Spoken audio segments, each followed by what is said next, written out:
assault. Crossover. Oh, killer crossover. Just crossover. It just crossed him over nastily. Another victim to the crossovers. Cross him up and sit him down. Time for the crossover, powered by Everlevel Concrete Repair in Omaha at everlevelconcrete.com. John, Josh, Nick, hello. Hi. Hello. Happy Skeens Day. I love Skeens Day. I watched the first couple innings Hey, today. we scored 3 runs off of that losing bum. So as far as I'm concerned, we win. Yeah, Have you seen Livy Dunn, though, and her butt and her boobs? Okay, you're sounding a little morning showy right now. Well, I am impersonating people who talk about this. Oh, are they? Yeah. They love Livy Dunn. I still Paul don't understand. Skeens. I still don't understand like the infatuation. I don't. With I don't her? either. Yeah. Well, that's probably a It's good not like thing she's, because you're a grown Simone ass Biles man. here. I mean, she's a great gymnast. Oh yeah, hard to argue Livy with is that. like a mid-level SEC gymnast, which is good. I mean, She it's just good. got really big on TikTok for whatever reason. Exactly. Well, for whatever reason. Yeah, I mean, Paul I think we Skeens can was- figure it out. Yeah. Isn't Paul there? Skeens had a rough Post day, a picture of Gary interviewing. Yeah, her. exactly. They should have counted it as a win, but then we decided That to- is the funniest picture of all time. Just surrounded by Gary and a bunch of children and teenage but boys. isn't he like above her, leaning the mic It down? was really weird. All time photo. That should be your tomorrow's. We're doing a radio show That today. should We're be. doing a round table today. We are doing a roundtable that day. Tomorrow. Tomorrow. We table.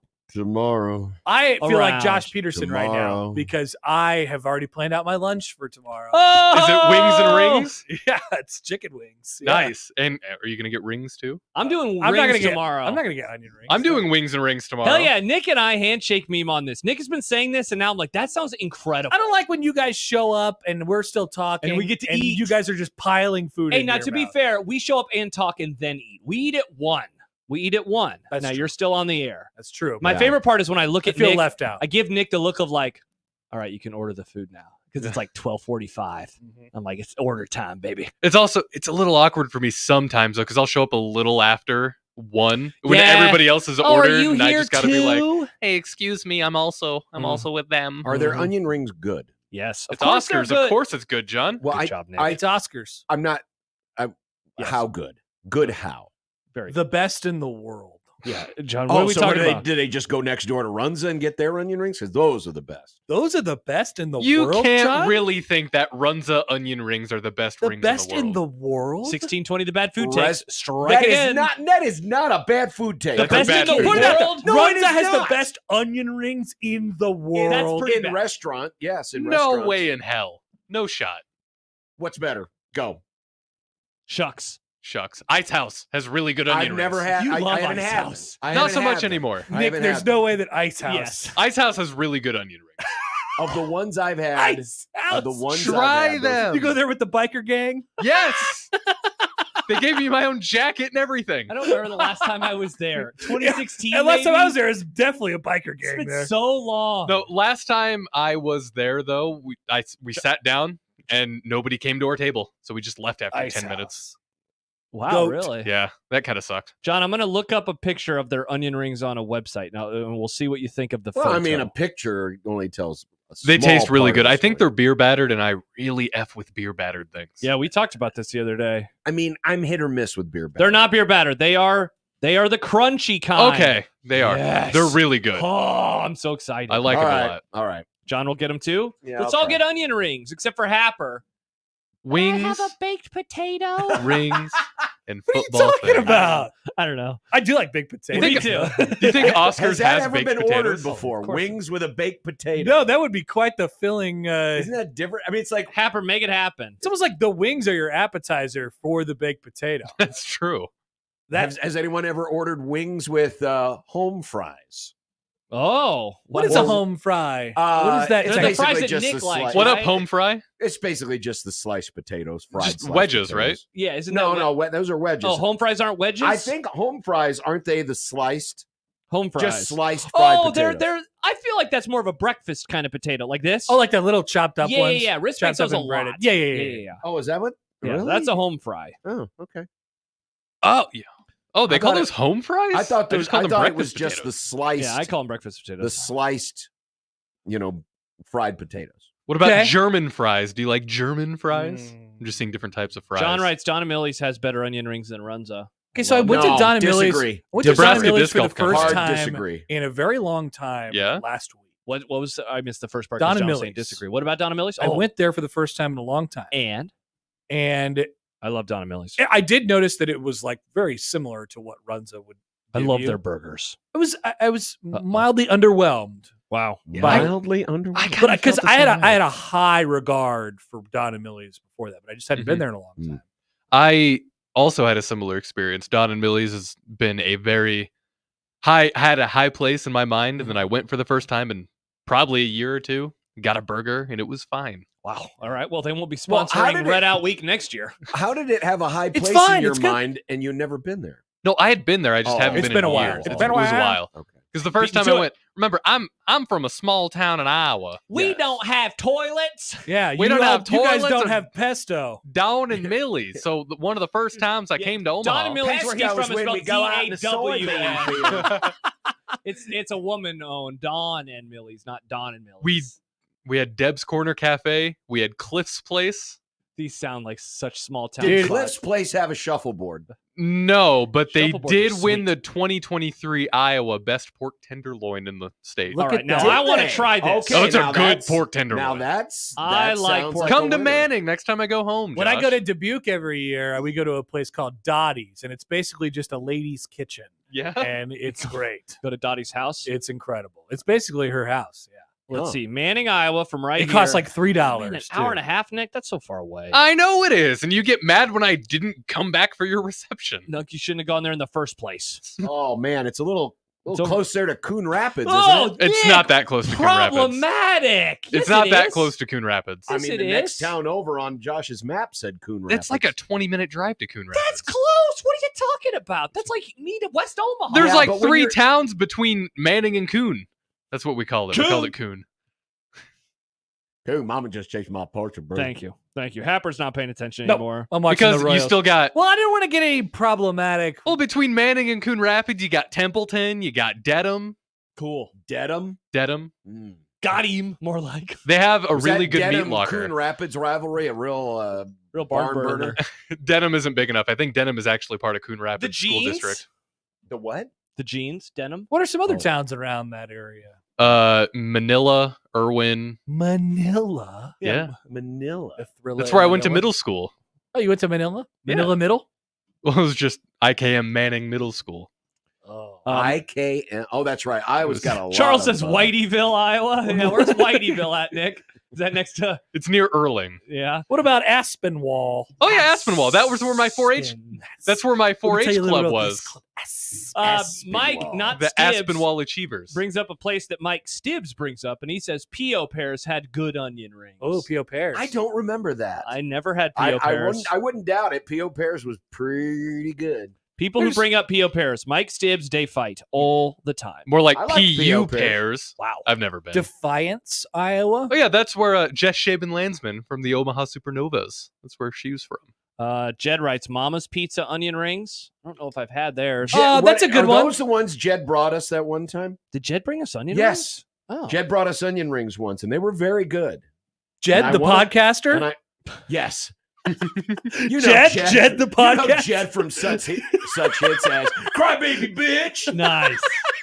So good. Very well done. Wow, lots of I think compliments. he on did. it. I think that's the place he brought us onion rings from, and those were Oh. very good. Yeah, I like the crunchy ones, man. Those are the Those best were onion very rings. good. Yeah, I'm doing wings and rings tomorrow. Good call, Nick. Chicken Shout out to Nick. wings. No tots. Interesting. You love tots. I love You're, I had tots you're today. a baby. I had tots to. I don't like you tots. love tots. You I love do. tots more than anyone else I know. Really? I don't like tots that much. I They're feel like good. I love tots. tots are fine. Fine. They're fine. Fine. Tots They're are fine. really good. No, tots are good. Tots are never my first choice. You're fine, Nick. Tots are really good because the there's nicest a thing lot you've said to me. more. There's a lot more crunchy surface area. What do than you on a mean by typical fry. tots are fine? What does that even mean? Like that's not my first potato-based choice. It's not. no, Is it your second? no, Is it your third? no. He Fifth. just likes a good boiled potato. I like sometimes just raw right out of the dirt. I like tater tots more than shoestring French fries on my tier list. That's it. What's wrong with shoestring French fries? I don't like how small they are. I feel like I you mean, can't that's eat them the basically right McDonald's. way. I feel It's like a you're riding goblin. a line with the Yeah. shoestring because they can either be really good or it's just Okay. crunch and there's nothing inside of it. So, John, McDonald's I wouldn't consider shoestring No. is like Freddy's fries. Yeah, those fries are hard to eat. I Agreed. hate fries. I feel like you feel like a goblin. You just gotta like, Yeah, those are way too like tiny. a goblin? like a fry goblin. You're just like, I almost feel like those are fries for So- a kid's meal. But hold on, their tots, tiny baby tots are hands. only better than those. yes. what? That is Not- insane. He likes wedges. I love wedges. Wedges are I like great. wedges. Wedges are top 3 for me. That's a wild opinion. I don't think They so. suck. No. Wedges are such a bummer. They They're don't not that suck. bad. They're not top 3. Though. It's like, oh, a burger and wedges. Hell What? yeah, that sounds great. No, it doesn't. They're I not want that. crispy. No. I like wedges with the wings sometimes. Why? So it feels like your personal definition of good is if it's just crispy. I like crispy. It's like original chicken at KFC. What a waste of time. It should always be crispy. I don't want the soft bread. Am I right? I don't disagree. Yeah, that's wild. There's a limit to the crispiness. Yeah, though. not everything there has to be is. I mean, crispy. I don't dislike wedges, but I agree. I mean, I'd take steak fries over wedges. Oh, me Whoa. too. Me too. Which also are very mid, but if you get a good steak fry, solid. I like steak fries a Allison lot. Lincoln Texan, fry goblin? Yeah, fry goblin. You know what I thought goblin. of happened when he said fry goblin? What you were talking about yesterday, just putting the ketchup directly on the Ew. fry. Oh no, Who no, no. are these That- people? Sickos. I did that. You do it? Oh. Not anymore. I did it a lot as a teenager. Oh, God. You were a hate ketchup that. kid. You were a ketchup I was a kid. ketchup kid up until like 12. Then I went to ranch. Why wouldn't you just want to dip Dip the it. fry? Because dip it. so the reason I did it, speaking as a former sicko, Oh, it yeah. covered more surface area, so you didn't have to dip. You could just pick it up and put it in your mouth. You didn't have to do it. It was These are all you cut out ketchup-y? the Yeah, but middleman. But Then then get forks. then you've got to like maneuver your hand. Oh crap! That fry got too 100%. much ketchup on It's it. been And so I'm sitting like, on there. It's for incredibly minutes at a counterintuitive. time. It's basically just nachos. Exactly. Like, I think that is a great, like, if you wanted to make the case to me that nachos actually are bad, that would be where you started. Yeah. Right there. All the stuff is just sitting on there. Anti-nachos. But I would if say- you wanted to make the case. But I would say That's all. this: the Your Honor? difference, if it's just the nacho chips and the cheese, Yeah. you don't put them on the nachos. That's true. But if you're adding the meat and the jalapenos and The the, other junk. peppers, Then you and the got to add onions, everything on Then top. you put everything on there. Yeah, for sure. But- if you but- just had cheese sitting on there for minutes at a time, it's Yeah, like, like oh, by chili the- cheese fries. Yeah, by Yes. the end You know, of the the That's a chili better cheese comp. fries. You put the chili and the cheese on the fries, and you just come to expect that it's going to be messy. But if you're just dipping in something, if it's a So- plain fry or a chip, and you're dipping it in something, It's because I mean, there's think more of it. than one Do- thing. right? Yeah, but if you get a plate full of chips, Yeah. you're just going to take some French onion dip and just put it Well, on no, the chip? because it's called French onion dip, not French onion plop on the chip. it could have been. French onion plop on the chip. Could have been. Yeah. French onion. Thank God whoever invented the dip didn't do it that way. Or else I we'd be French eating onion them that plop way. on the chip. When I did stop doing that to fries when I did switch to ranch, though, because it's really hard to do that with ranch. It's easier to do it with ketchup because of the thickness of it. Yeah. But ranch is a little too watery for No, that. it is So that's what made me Dave stop. texts in. Now, I don't know if Dave is a former coworker of ours, but he said every time you talk about Manning, I think about Ben Manning and start Oh. talking like him for a few minutes. Ow. You never worked with Ben, did No, you? you Matt? guys talk about him a lot, though. Yeah. He He trained was- both Josh and me Very and memorable. somehow stayed in the same position. He was Very- pretty special. Yeah, very memorable. Nice. Sounds like Yeah. a good guy. He was a guy. There were stories about was that a guy guy. getting in arguments off the air with the host of the shows that he would produce. And Yeah. it was a wild time apparently. Yeah. Wild time. They would yell at him. He would yell at them. He would yell at them apparently. Interesting. Yeah, very interesting. Well, he should have hosted a show himself. Yeah, exactly. Wade on the YouTube called you the Jimmy Allen of food takes, by the way, Hepper. Me? Wow. Me? Whoa. What did I do? You're the one who puts ketchup on your fries. Not anymore. I Whoa. stopped that a long Yeah, time he ago. said every time I think Connor cannot have a worse food take, he proves What me did I wrong. do? I didn't even say anything in this. Yeah, what did you say? I today? haven't said anything. I think it was the nacho thing. Well, that's a I normal said take. if you were making the case. I'm not making the case. I like nachos. Yeah, he's making. I'm saying that's doing where the what if. if you were doing a case on why nachos were bad, like if you were Stephen A. Smith and you Mm-hmm. had to have a take today, and you're just like, here you go, Stephen. Nachos are bad.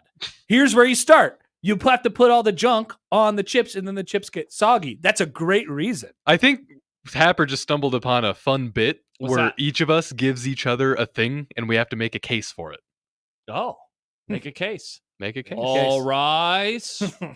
It can be sports related, but it doesn't have to be. Star Wars Fiend says Connor probably eats his nachos with a fork and spoon. No. It's hard to eat. That's spoon that's with another part of nachos the is- point of nachos. Spoon would be Like, stupid. That's if it's- wild. If I go to a place like, if I go to a Mexican place, it's nachos, it's tacos, it's burritos, it's enchiladas, like whatever. Nachos is like the last rated thing. 100%. Oh yeah, if you're going to a good enough Mexican restaurant, you can have nachos anywhere. But No, some places have really good nachos though. Do they? La Mesa has great nachos. Do they? Yes. Hmm. And it's great because you can get if you're on a date or want to go on a date with somebody, go to La Mesa, get the nachos. You can both share those. well, By that's the way, what you can most share nachos. anything. Yeah, you could. Yeah, but there's enough nachos to share. wait till you guys see Well, there the usually is when you get nachos. the graphic that Austin just made. Of What? Nick, where it says Fry Goblin. It's killing me. Absolutely destroying me. Get out, ball. Let me see it. Let me Oh, see it. oh, Is it going to be uploaded? That's scary. Where is it? No, it's on the Twitter feed. It's I on the have to J log Tech into Construction Twitter. Zone Twitter feed. Kobe writes, is Josh still hating like yesterday? Happer, let me get your opinion on What? this. So people were retroactively mad at me again for calling the Jalen Gramstad signing a cute story. Oh God! because he'll this never again. play an important role on the field for Nebraska this Yeah. year. Is that being a hater? Is that making me a hater? A hater Yeah. of a hater of Jalen Gramstad? I don't know. I can't tell if it's him or Nebraska. No, you, I think it's hater of the story. It's such a nice story, and you're hating on the story, and you're ruining his Cute story life. says that it's cute though. yeah. I feel like that's a compliment. Well, you're also not you're not saying it's a bad thing. You're not saying that they shouldn't have taken him. Great. Yes, thank you. Excellent defense of me. Defend me. Thank you. Happer. Yeah, I'm with you. Defend Yeah. me. Yeah. Defend me. He's not going to play a single play for them. Again, here. Yes. Again, here is your barometer. If he has to play meaningful snaps this season, It's this bad. season has circled the drain and gone down it. 100%. Mm-hmm. Yes. By the way, we put the Fry What's he yelling at? Goblin graphic up on the I screen. love you, Josh. Thank For you. anyone who wants to check it out. Thank you, though. Yes, I'm happy. I'm not a monster. Not He's sure not if going to I'm play one really single happy with play those squigglies, but It's just an opinion. in a Yeah. Nebraska uniform. yeah. No, Ho- that is not a hot take. Pokey Skirt says, I missed the show yesterday. Was Josh hating on the tight end pickup? I realized this morning we didn't even talk about that yesterday. Mac McAway. Yeah, that's...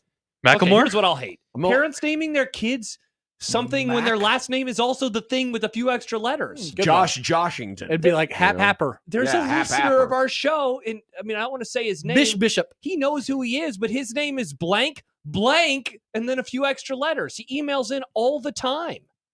Oh, You yes. know this person. Yeah, that is It'd my be like being named Matt Matson. yeah. Yeah, I'm Bad not a big news. fan of those. You have a take against my in-laws. Uh-oh. Oh. What are your in- They named their kid Yeah. that same name. Of the You were just- emailer? Yep. And their last name is that. Wow. Same. I didn't Oh. know that. Mm-hmm. See, I'm glad my last name isn't Nicholson. Nick Nicholson? I would hate that. That would Sounds be like a pretty wild. Marvel character. What about Nick Nicholas? Nick Nichols. Oh. Oh, that'd be fun. That could be Nicholas. Nicholas When I was growing Nicholas. up, I always mixed up Mickelson or Nichols. No, who did I mix up? Nicholson and Nicholas. I was like, which one's the actor and which one's the The actor? golfer? Yeah. I always mix them up. Classic. I get the tennis player and the golfer mixed up. The Joka. Mickelson? Oh, Jokic Jokic and Djokovic? Yeah, I get them mixed up. Jokic, hoops. Djokovic, tennis. Tennis. Yeah. Then is there a golfer who also has a weird, not weird, but a similar sounding name? To Djokovic? Yeah. Golfer? I don't think so. I don't know. Not off the top of my head. Sports. Sports. What a Sports. thing. Yeah. What a thing. Wow. Got a text from someone. There are times when cute is not a compliment you want to hear. It's a cute story. It's a It's- nice story, you should Should say. I- Fine, said say nice. it's a nice story, but again, if he has to play meaningful snaps, bad things are happening. To be fair, this was me coming to the defense of Mike Schaefer because some got very mad at him for saying he's not going to play. He's not going to be like a starter or second string or third string for Nebraska. Right. I was just saying you need to apologize to Mike Schaefer. Yeah. Which then it brought everyone out of the woodwork to get mad at me. So Classic. I'm defending my friend Mike Schaefer. Classic. Well, you were both right. Yep. Yep. Thank you. He's going to play 0 plays this year. Zero of significance. I mean, he could get into a, if Maybe the, they're up on UTEP by $1 billion. if Hap, the what do you think Northern about Iowa that? game gets a little sideways. Yeah, Wouldn't that be Danny time? They could go to fourth string. But remember, with Danny, you got the 18-game redshirt rule now. That's true. Although Nebraska's probably not going to play 6 extra games this year. Sadly. Yeah, 5 extra games this Yeah. year.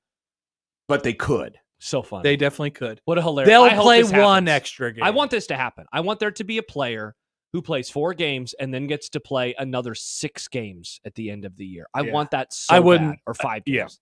It's stupid. Yeah. Are we 9 at, games. Are we at the point 9 where games. the NCAA should just say 5 years?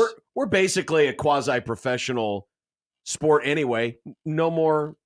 Eligibility rules? Yeah, play as long as you want. What? Somebody texted in earlier. They're like, I think we should probably just go to 5 at this point. Just go to 5 full years of eligibility. That's I say, the why idea go to do, 5? right? Do the whole thing. Just say, You can play forever? yep. If you want to keep I coming mean, back it's a to college? professional organization anyway. They call those Hard doctors. to argue with that. John. Yeah, they do call them doctors. Happer had a good take earlier today. He said, don't worry about redshirting players because you almost have to view it as they're going to leave anyway. I like that take from you. Why would you try to save the 5th year of a guy's career when they're probably not going to even be there if you could play them for more games in their first year? Yeah, barring like a quarterback, I think is the exception to this rule. Other positions, play them. Definitely play them. Yes. Well, I think you should Let the kids play. Honestly, you should play Let 'em play. anybody who can help who can help you right now. 100%. And don't worry about the redshirt rule. Yes, don't at worry all. about it because either they're going to do away with eligibility or you're going to be able to find another year for them anyway. Mm-hmm. We'll have another pandemic. Whatever. I'd have another pandemic. We might. You never know. Mm-hmm. Is that a threat? Are you threatening me? No, I ate all Are my you bats. threatening me? I ate all my bats. That's good of you, John. Yeah. That's very nice of Well, you. we said so we were running out of freezer space. Hey, we gotta understandably get rid so. of- Yeah, we got to yeah. get rid of the bats. Yeah, for sure. They were very What's going on over there, chewy. Nick? Well, if you get rid of the bats, then how are they going to play baseball? Caller Joe was just letting us know that Jimmy Buffett's right-hand man is also a person with a name. Name? Jimmy Buffett's is dead. Thank you. Yes. R.I.P. Jinx. So is he really? Can he be his right hand man anymore if he's dead? Oh, dead people still have right hands, John. But Oh, maybe not, though. Unless I they mean, cut it would off you- before they lowered him down. I have no idea. Or they disintegrated him. Yeah. What if they cremated him? I guess I don't know what Jimmy Buffett's Look it up. Something tells me that Jimmy Buffett was cremated and sprinkled on the rim of a margarita. Nice. That would be a horrible margarita, but It probably would be, true. but appropriate for him. Yeah. Gross. Buffett was laid to rest in Oakland Cemetery, just a short distance from his family's primary residence in Sag Harbor, New York, Suffolk County. That's on Long Island, baby. Suffolk County. Shout out to my guys out there. Oh, next time you're there, you should go pay your respects to Mr. Buffett. I know many people out there. My family. Maybe have a margarita for him with him. Walking here. We're walking here. People Walking forget here. Happers of New So York. wait, where in Suffolk County? Oh, geez. He said Oakland. Yeah, Oakland Cemetery. Oakland Cemetery. Oakland Cemetery. Okay. Simple. Take a little trip and El Paso. see what's happening. And Oh, fun question from Josh Odson. Would Frost drink the Jimmy Buffett margarita? Definitely. I mean, if there wasn't another one already available. Do you think he wasn't owned a done with his own. Margaritaville? Do you think he was a Margaritaville guy, or do you think he made his own with a Was blender? Scott Frost a parrot head? Interesting.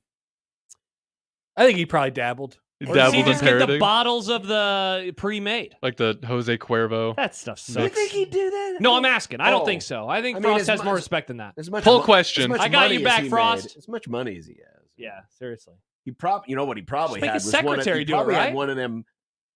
He probably had one of them margarita machines. Yeah, Margaritaville. That's what I'm saying. Is that what you're talking Oh, about? Yeah. I didn't know. I has to Margarita be- fountain. If you thought he had a Margaritaville, if he just made it with a blender, Yeah. right? That's how you blender. You can. You know, it's funny. When I make my margaritas, I never make them that way.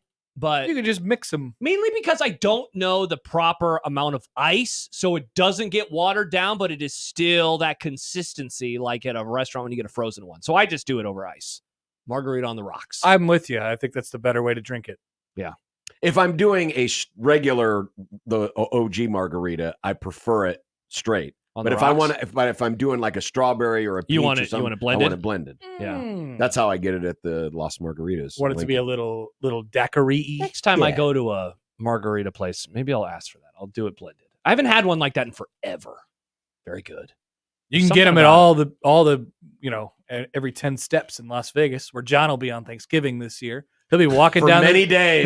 He'll be walking down the street with his blended margarita. John was talking to me out there. He didn't realize that the thing didn't end until Saturday. Yeah, ended it's Friday. so long. Oh my god! It's a whole week. And we play the last game on Saturday. And so the games work Yeah. perfectly. But with at the least you're on schedule. West Coast time rather than starting at 10 o'clock East Coast time. against right, but Oregon. then when you fly back, yeah, you're Nick, gonna lose we'll it. it'll be, be like 3 a.m. on Sunday. By the time we Tuesday get we'll home. be on late. Wednesday we'll be off early. Yeah, What a time! Tuesday, to Thanksgiving be week, alive. we are off at 12:30.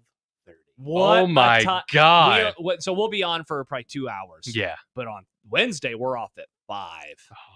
Going to the weekend, baby. Let's go. That sounds great. Can't wait to listen to you, John. John, you'll have fun. I can't wait to hear about all the 5 points bank 3-pointers. Nice. 5 points back, 3-pointer. Are you going to Circa? Where's this thing? John. It's at MGM Grand. It's at the MGM. Oh, go to The Circa. Bellagio, the Mirage, and the MGM Grand. Go to Circa. I have no idea. He can hang out with our guy who was at the sports book with the Yankee hat. Yeah. And his leather jacket.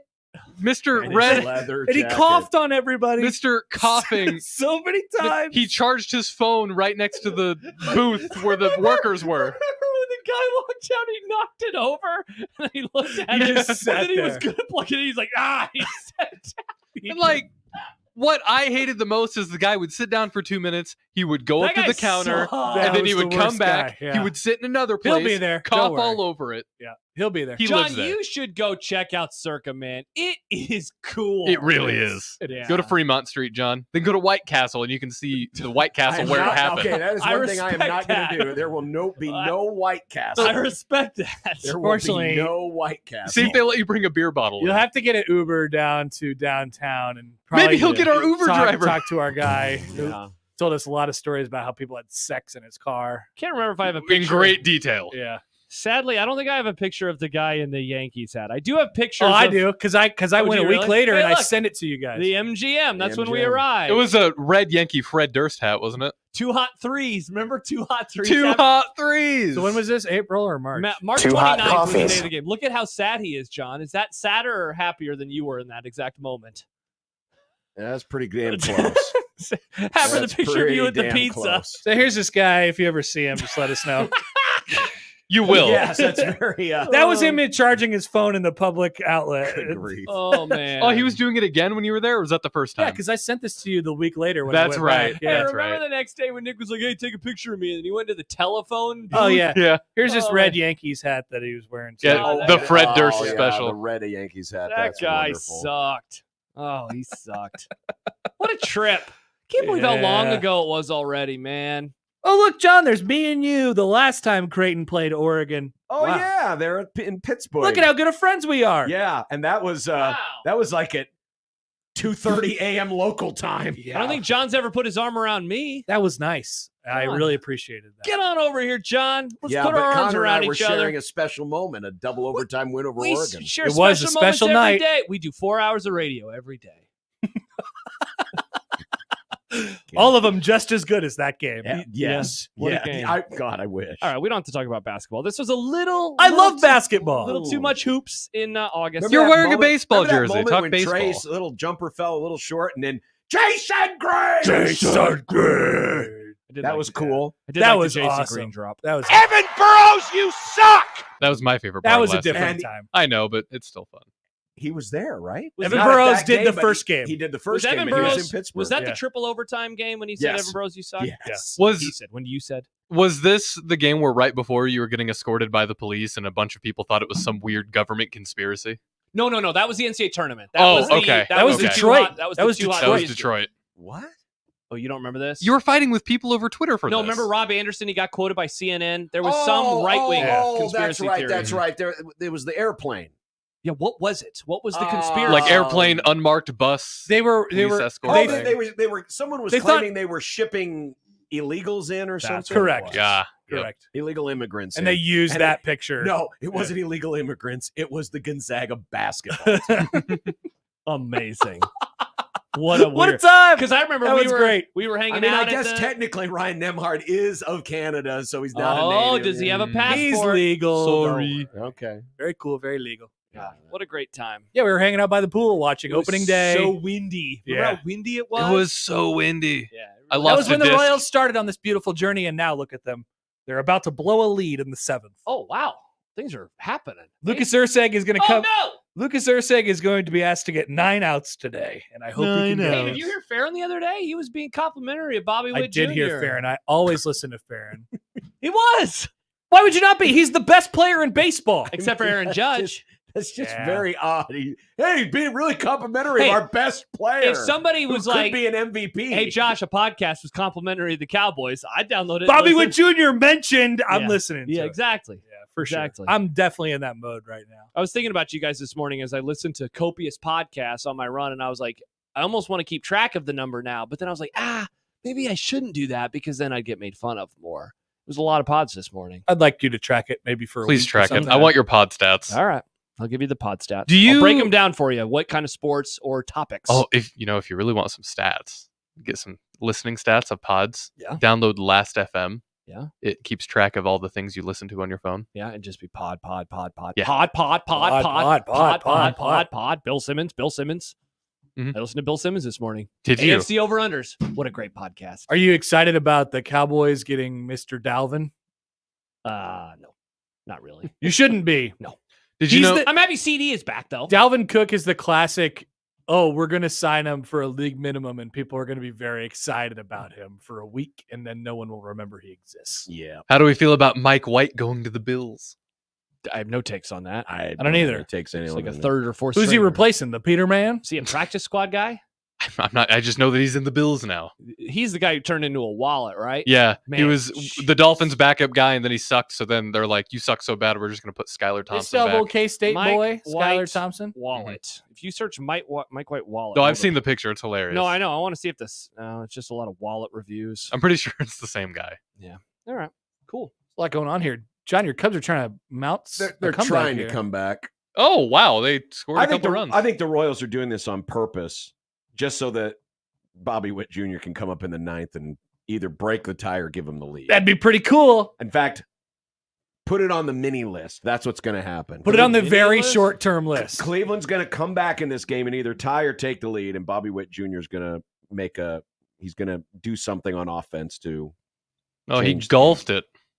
It's going to be a sack Yeah, fly. that wasn't a. What are you Oh! doing, MJ? Wow. It wasn't a sack And fly. he did not score. It was a pretty shallow hit. MJ, you're insane. But Urseg he is did it. not a very attractive man. I'm No, just gonna but say that he's right very good at baseball throwing. That's important. It is. You know what? He looks like an Urseg. He looks like the kind of guy whose last name would be He Urseg. kind of does. Why yeah. did he just steal the ball from that nice man? He's kind of like he's like a dentist. I've got to go see Dr. Urseg about my It would cavities. Be, it would be a dentist name. Prentice? Dr. dentist. I never heard of the guy until the Royals got him, and now he's my favorite person on planet Earth. Because Oh. it's what are we doing out there, Isbell? Wow. Dang. That play went from a ball that looked like he crushed it Yeah, to a ball that looked like, oh God, it's just a shallow And I pop up to a assume- base hit. That's weird. I Hey, guess you guys I are assu- disseminating again. Yeah, we That's are. all right. I guess I assume that's why he probably backed up on it and didn't catch it. I mean, doesn't it look like he just crushes Yeah, it that looks like ball? He did. I thought it was going gone. I did I thought too. they're about to take the lead. The Royals lead is down to 1. and- Oh no! We should probably Pirates end the lead is down to crossover because 2. since we started it, they've given up 2 runs.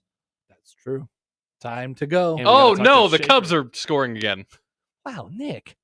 I want Paul Skeens to get another win. Studio. Okay, What about he's out of the He's out of the game? game. I don't even know if he qualified for the win. How many innings did he pitch? 5. I don't think he qualified. No chance. Oh, if he did pitch 5, then he would have qualified for the Jeez, win. Hepper, do you not know baseball rules? Ugh. What are you talking about? I thought they were losing when he left. Oh No. We were getting smoked. no. All right. Okay. Bye, What is Hepper. this, Wednesday? Wednesday, Wednesday. John. Right. The last day without football. Chicken wings tomorrow. And onion rings. And football things. And wedges, And football, apparently. Chicken, wings, rings, and football. No, it's just wings, rings, and football things. Wings, rings, and Nick, football. I'm gonna got make a your graphic. tomorrow. Yep. Look at Nick making graphics. I'm so proud of him. All right. Yep. 2 outs. We'll be back. 16:20 The Zone.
Unsportsmanlike conduct on 1620 The Zone.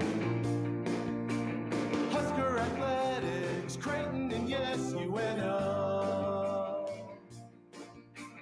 Don't miss a moment, they'll give you your fix. They're on every day from 2 until 6. Spend your afternoons with John, Josh, and Nick.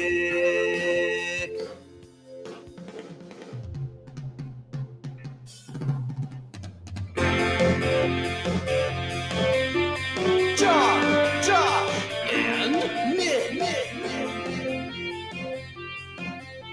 They'll show you what sports talk really is. John, did you know that Creighton football went above 500 in 2 of their last 3 seasons? In the other one, they finished 500.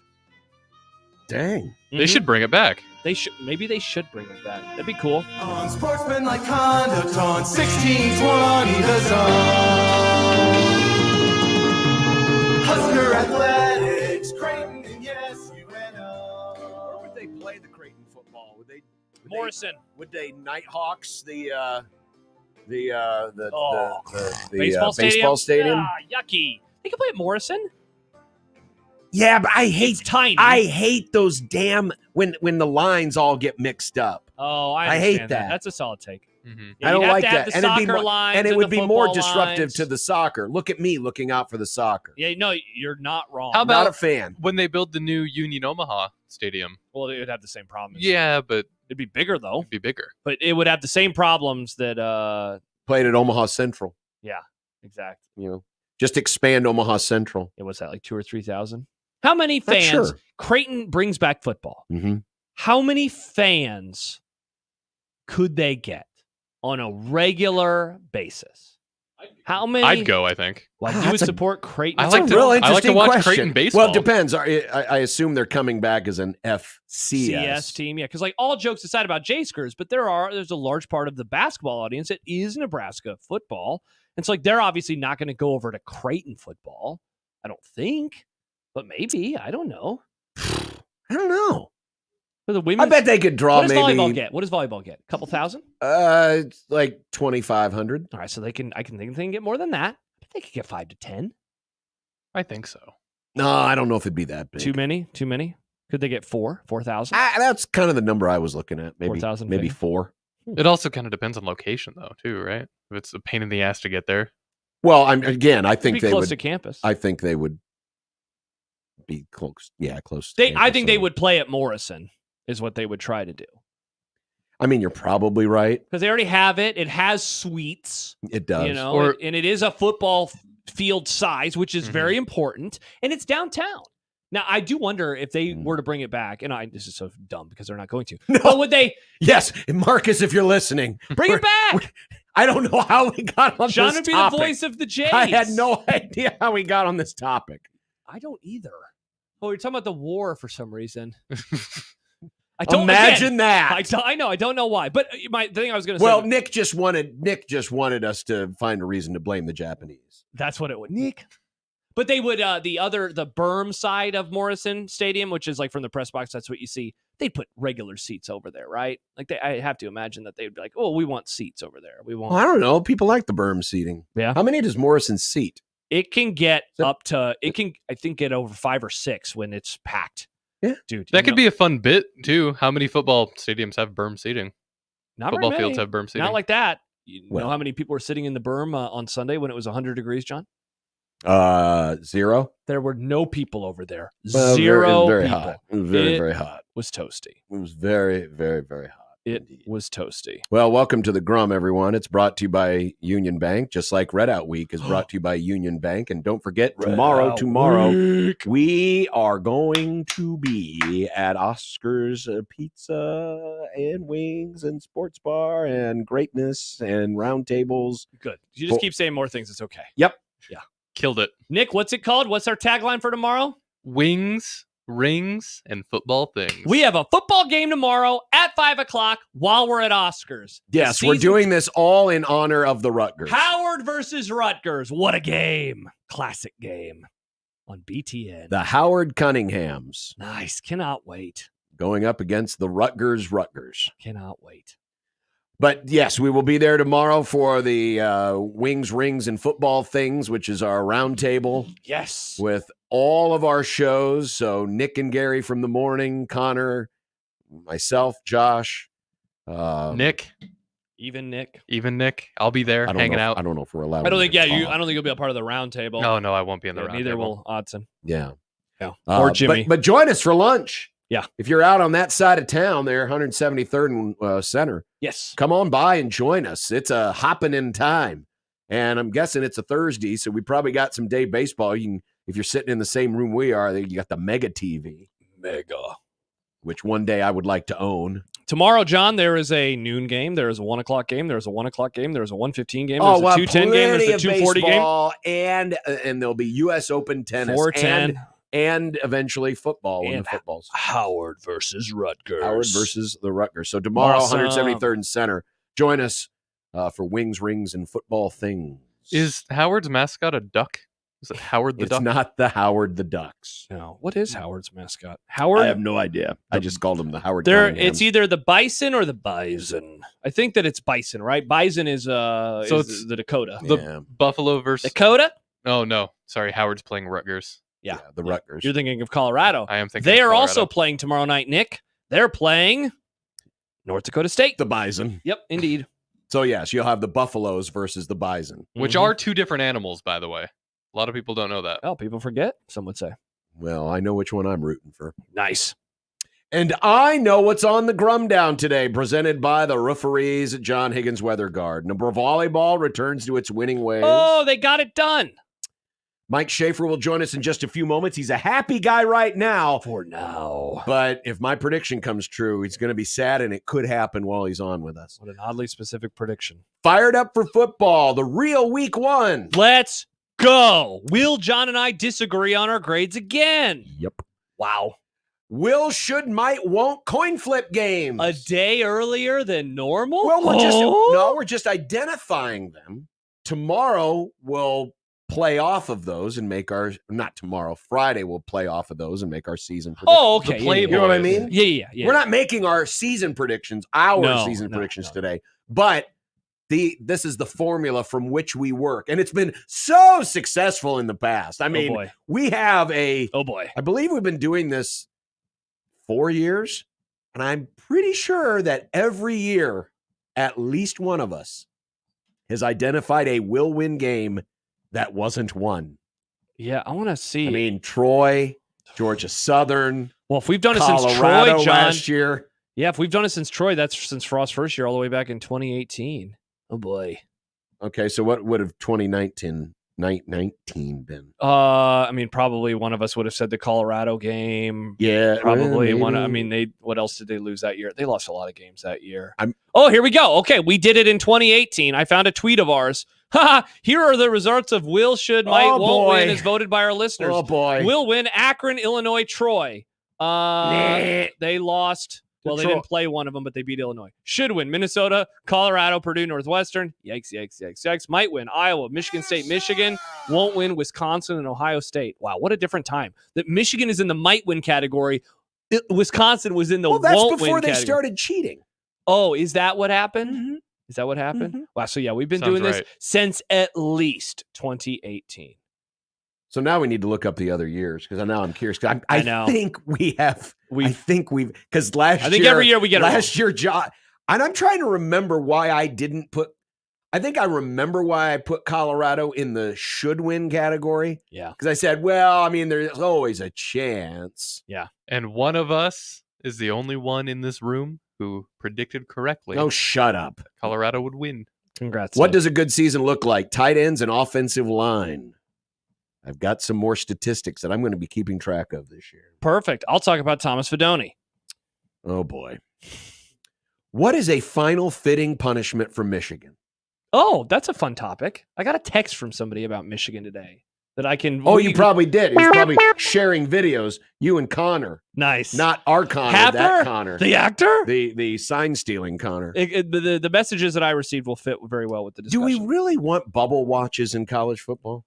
I have an answer. Technology has failed us. And it's Dumb Debates Day. Speaking of dumb debates, Carlos writes in, these like redneck guys are talking about what's for lunch tomorrow like little kids in school. Bunch of redneck hillbillies eat rats for lunch. Has another one of the idiotic Colorado fans found their way to a stream of a show in this fine state of Nebraska? Not at the table, Carlos. Nice. If they have, I'd like to pass along a message Oh, to your football coach. He's a crybaby bitch. nice. That's a good question. I don't know. Yeah. I didn't know anticipating a good meal was a redneck thing. Seriously, I love getting excited for food. Obviously, I Sure. Also, plan out meals 3 months in advance. Carlos, we're not rednecks. I know rednecks. We're not rednecks. Yeah, Nick's from Hicktown, USA. Yeehaw. Which is totally I'm from- not a redneck. I'm from Omaha. I'm a city slicker. So I don't think you can be a redneck if you're in the north. Carlos, I think redneck's a south if thing. you came and shook my no, hand, that's not true. it'd be like a Jaws reference. It'd be like soft. What did he say to him? Soft hands or something like that. Yeah, well, they're not working man's hands. I don't have working. These are typing man's hands. There's no scruff on these. They're hands. soft like a baby's butt. Yeah. Now my feet, a little scruffy. You want to touch And them? his knees on the verge of explosion. $5. No, knees are doing great, John. See? Yeah, I heard them. I heard some clanging in there. Bang in the groove. Yeah, a little bang in the groove. Mhm. Josh is banging on his knees. Mm-hmm. What was I going to say? Oh, that's right. The dumb 402-951-1620. debates. The dumb debates. Send us your dumb debates JTech Instructions on Twitter feed. at USC 1620. Josh at 1620thezone.com. John at 1620thezone.com. Nick at 1620thezone.com. Equitable Bank Inbox. Take banking personally. We already wish Josh a happy birthday. Answer the phone on the first ring. Oh, nice. That's next week. No. Salesperson, Josh. Oh, it's his birthday? it was That was yesterday. yesterday. That was yesterday? Yeah. Yeah, we mentioned it. We actually spent time talking about it here on this show. Were you paying attention? No. Wow. I was making graphics. You'd were. Nick, shout out Nick. Well, He was where working. was your graphic for happy birthday, salesperson Josh? Good question, I'm John. Whose sorry, favorite Josh. team has a crybaby bitch for a head coach? Josh, happy belated birthday. I'm sorry I didn't know. And we're Oh, sorry maybe- that your coach is a Maybe crybaby Carlos is Josh's burner account. He's getting sick of Ah. this Colorado smack talk. bitch. Mm. Yes, and the 42 Degrees of Source hotline by By your mom's house. Text us. 402-951-1620. If you would like to send messages along to Carlos, who called us a bunch of rednecks for anticipating dinner and is totally not a Colorado Yes. fan, send your text message to Josh, and he'll regurgitate them on the air. Yeah, Carlos. Yeah, we do a segment called "What's for Dinner" every day. You're gonna love it. Yeah. 550. It's Yeah. perfect. It's a Yeah. great segment. Usually in that segment, we don't identify what we're eating. Classic, not That's redneck the At big- least behavior. we're identifying City what we're behavior. eating tomorrow. Very city-like. Yeah. We probably should have saved this for the last segment. Rings, Football, football things. things. All right, coming up next, Mike Schaefer, Lovely. who will try not to be distracted by this Guardians-Royals game. Cleveland's up 6-5, and they're threatening to add some more in the 8th, which will just make the Bobby Witt Jr. moment even more amazing when it happens, as I predicted it would Perfect. 2 innings ago. On 1620 The Zone.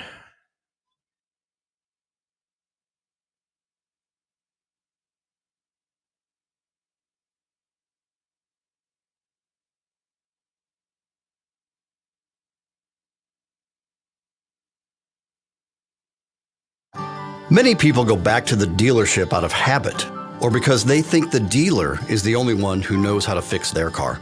At Omaha Car Care, we offer a better option. We have ASE certified technicians, the technology to service any vehicle, and free loaner cars.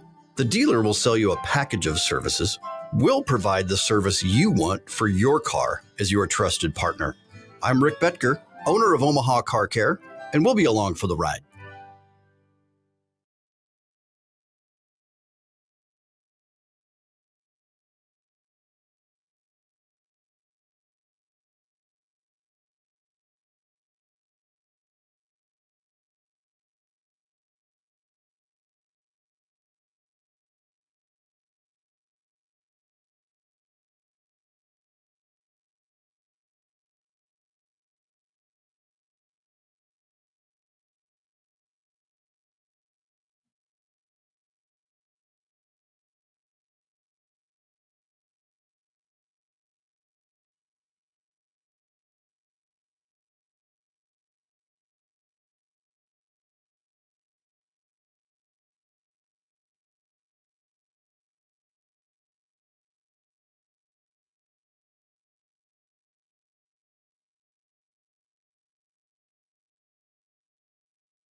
A team succeeds when they work together.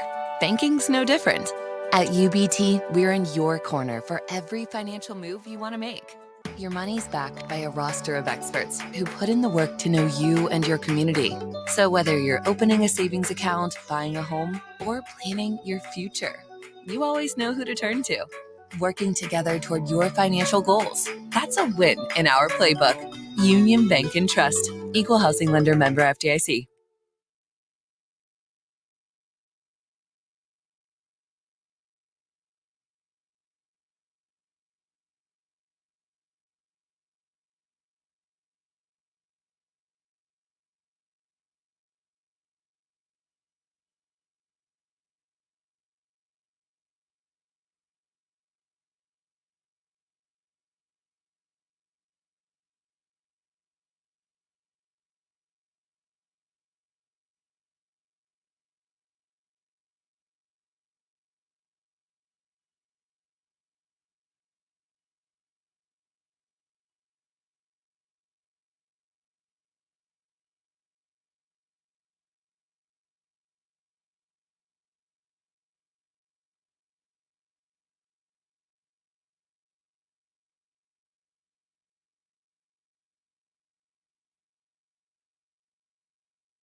ZZ Top, the Elevation Tour. October 1st, Liberty First Credit Union Arena. Playing all their classic hits. ZZ Top. On sale now at LibertyFirstCreditUnionArena.com or at the box office.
Mike Schaefer.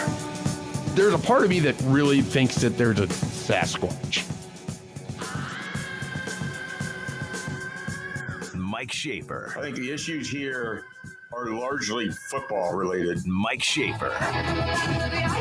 people are like, "Oh, the Vikings are terrible." And it's like, yeah, terrible teams always go 13-4. Mike Schaefer. And I don't feel good for anybody. All my entire life is rooting for sports teams that get as tantalizingly close as possible and then don't win. Mike Schaefer. I have no joy in my heart for you or you or you. Mike Schaefer. Well, we have two distracted people right now. Well, Mike Schaefer, we got the baseball the game. Guardians are going to the ninth with a 2-run lead. They did tack on a run, and the Cubs are threatening in the ninth, down by a run with the bases loaded and 2 out. Baseball, man.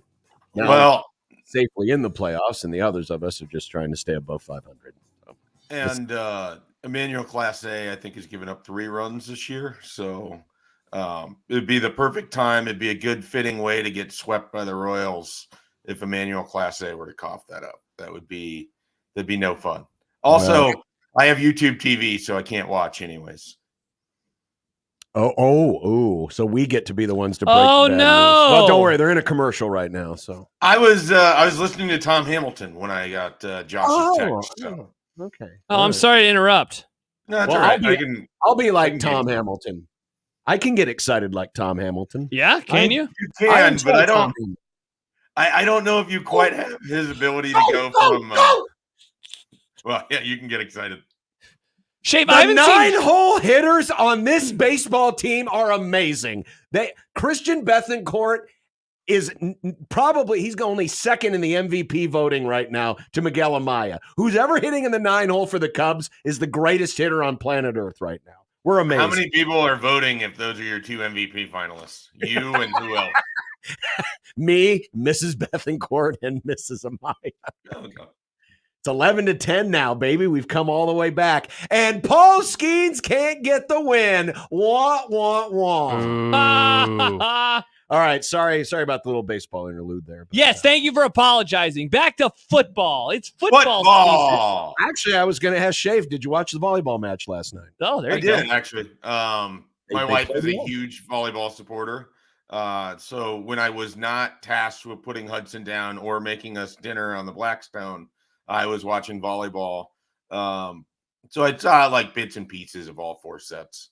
I am not a volleyball analyst. I cannot tell you or give you any real insight other than Nebraska is good and generally win a lot. Yes, they do. And it's a fine breakdown to me. Yeah. They did what they were supposed to do. Mm-hmm. Kind of dominated there. Hey, Shape, there's football. Is it okay if I ask a football question now? Oh, I guess. All right. There's no way that what Marcus Satterfield said yesterday about Heinrich Harburg is an indictment on any of the skill position groups and how they feel about them, right? It is more a positive about Harburg, or they're just pretending and they're throwing us all for a loop. I would view it more as Harburg is a special talent and they want to utilize special talents whenever they can. I mean, I don't think it's an indictment on wide receivers or tight ends or any of that. I think it's just more, this is a really unique athlete, a unique skill set.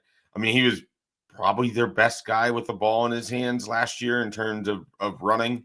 So like if you can find a way to utilize them. That's how I took it. How does that look to you, Shafe? I guess that they would probably run about a half dozen plays maybe per game. I don't know if it'll even be that many. I hope it's that many. I like that idea. I mean, I personally like the idea of bringing him in the red zone and trying to get the ball in his hands in that area. Agreed. I mean, he's a big, strong guy. He maybe runs a little too upright. So I don't know if you want to go between the tackles a lot, but I just think there's different things that you can do with him. And he's a good enough athlete. And look, they had him playing as a tight end last year in Minnesota when he was a backup to Jeff Sims. This isn't like new. They're just going to continue what they were trying to do last year and then only got to do for like one game. Claze struck out the leadoff hitter, 1 out. Shafe, big picture, is there like anything that interests you more than just like, can they finally do it? Like, is this finally going to be the year? Like, is there any other big picture topics as we're now 3 days away from the season starting that pique your interest more than that? I mean, yeah, because if you're like me and you think Nebraska has the ability to win 9 games this year, how close does that put them in the new college football playoff universe. Like, are they on the bubble?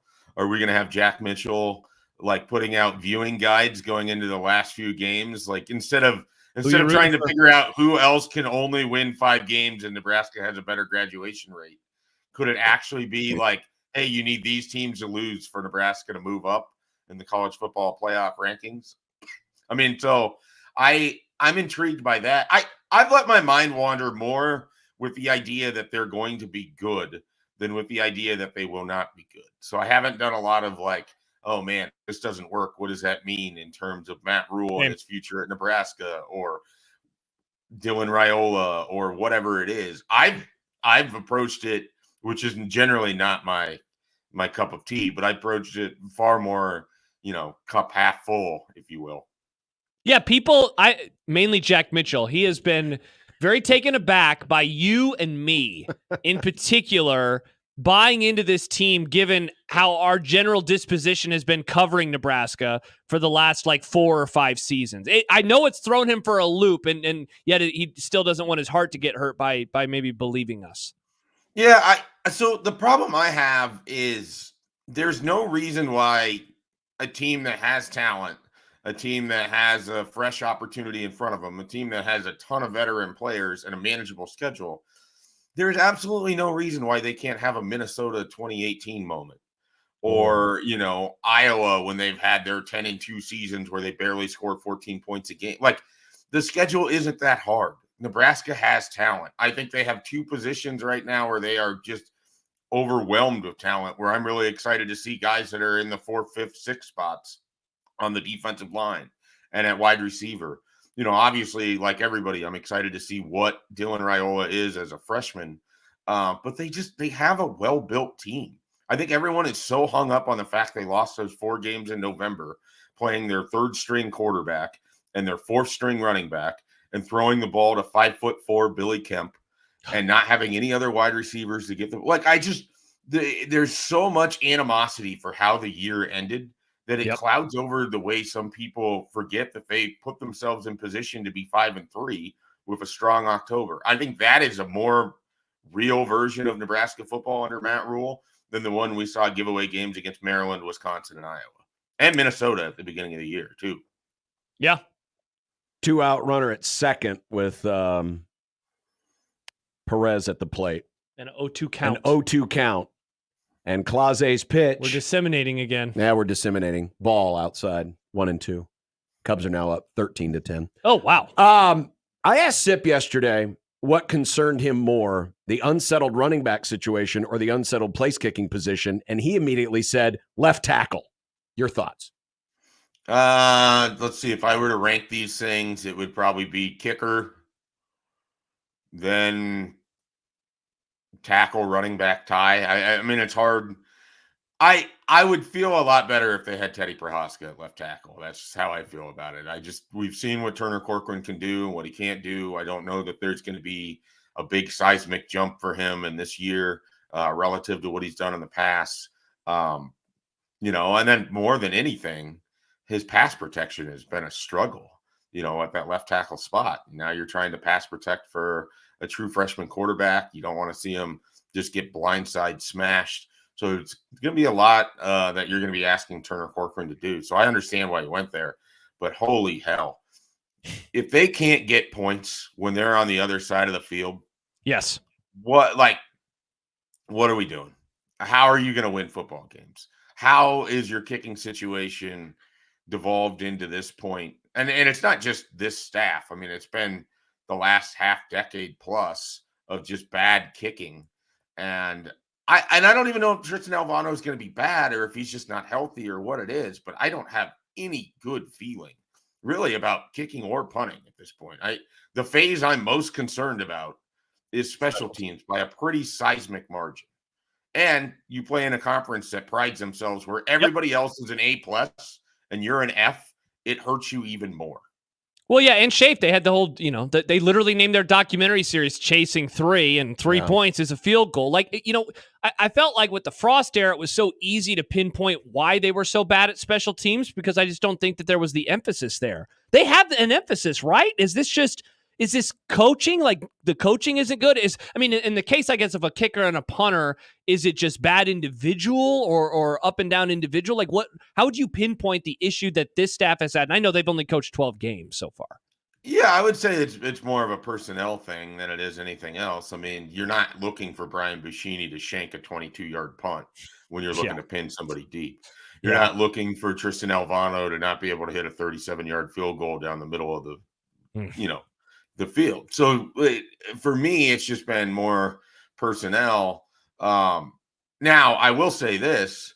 They also make a lot of dumb process decisions too, and Frost special teams did as well. I mean, we all laugh when Parker Gabriel used to do the they give you the ball at the 25 on the kickoff tweets when Nebraska routinely would start at the 14.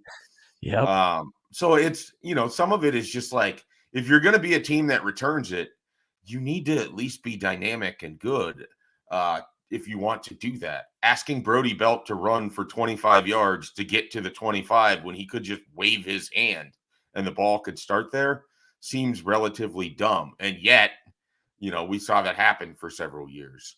Last year, I think losing Ramir right away hurt what they wanted to do with kick return. They clearly did not have anyone they felt good about punt returning. They have Garcia Castaneda in that spot this year. I think it's going to be a lot of fair catching. I think returning punts is really hard in football now. But kickoff, I mean, Ja'Cory Barney wants those opportunities. He's a dynamic player. I am willing to live with that risk because I think the upside is there. But if you get halfway through the season and you're still starting at the 17-yard line, then I think you have to adjust. The problem is it doesn't feel like there's been a lot of adjustments when Nebraska has that going that way. But special teams feels so much like it's a personnel thing.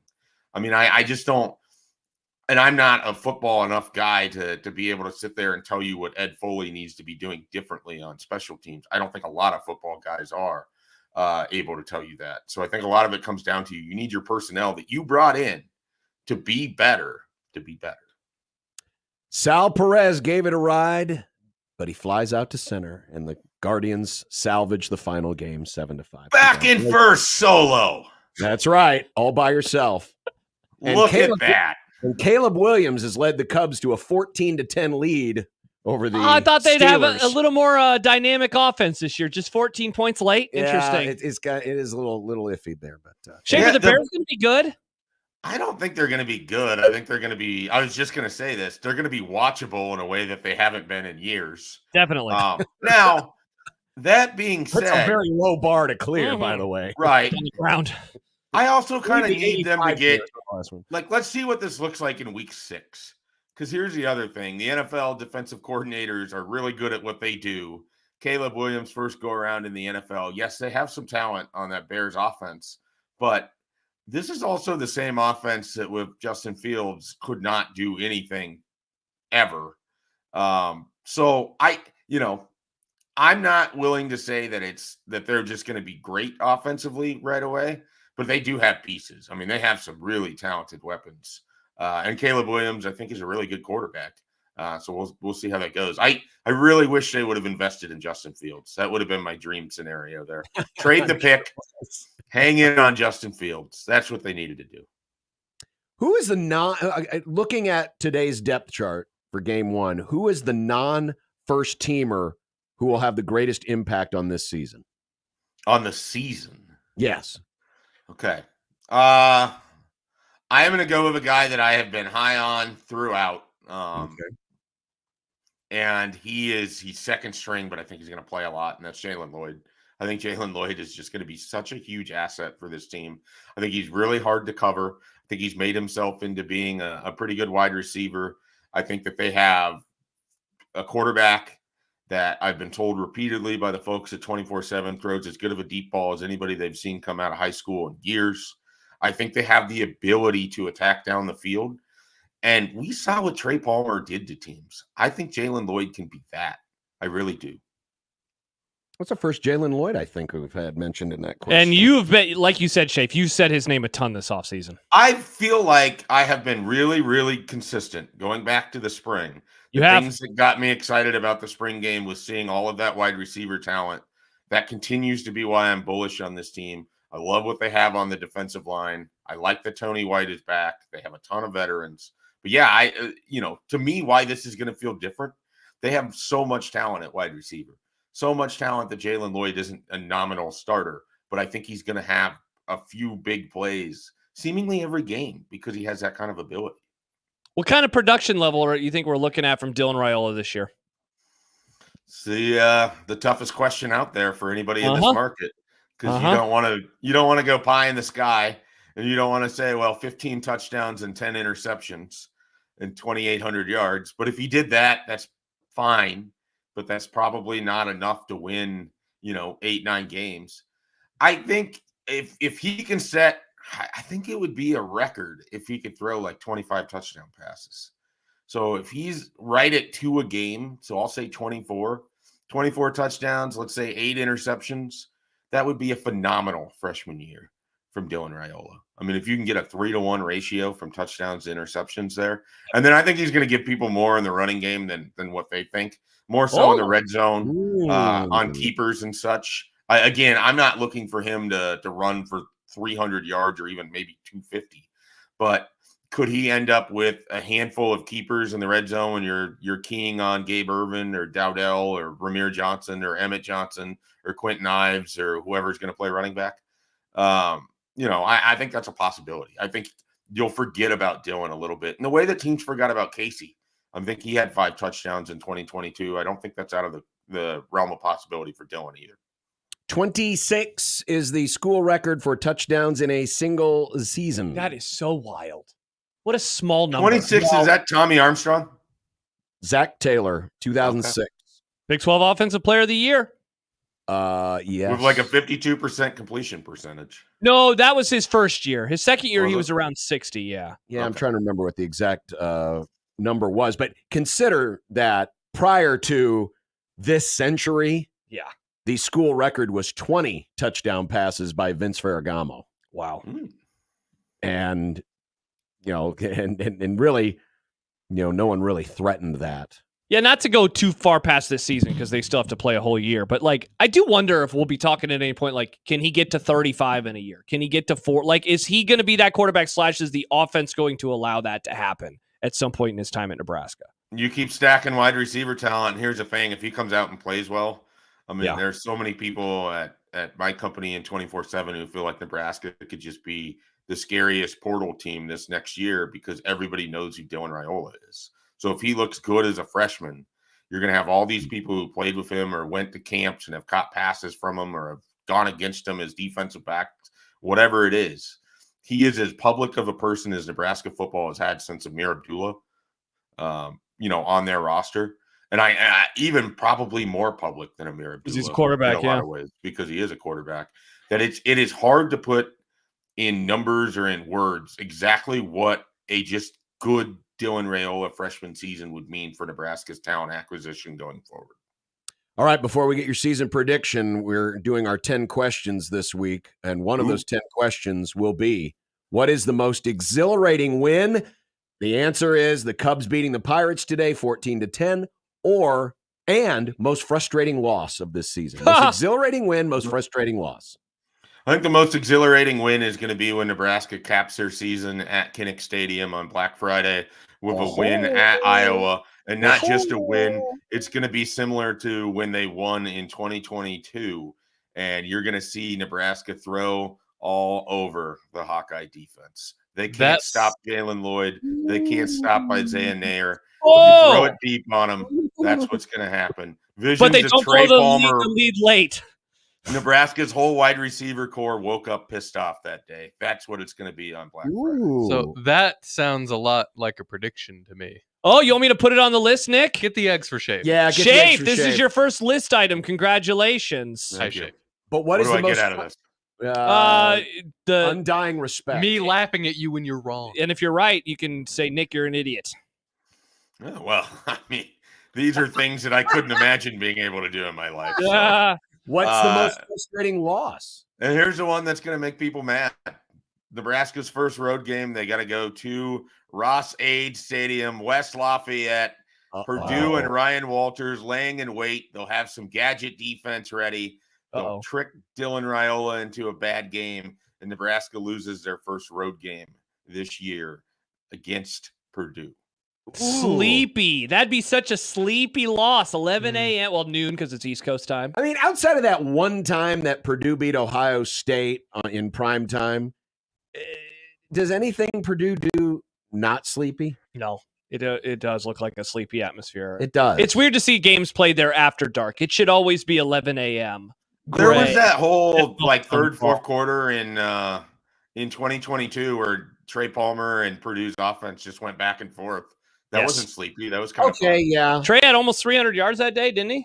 But I mean, there's just no atmosphere there. You hear that stupid train Boiler whistle. up, honk honk. Yeah, I mean, great press box though. I love that press box. Awesome Wi-Fi. I think it's an underrated trip. I enjoy West Lafayette. I enjoy every time you do boiler up, you say honk honk, but that's not what a train sounds like. Boiler up, honk honk. What do you want me to do? Choo choo? Yes, that's the sound. It sounds trains more make. honk honk than choo choo.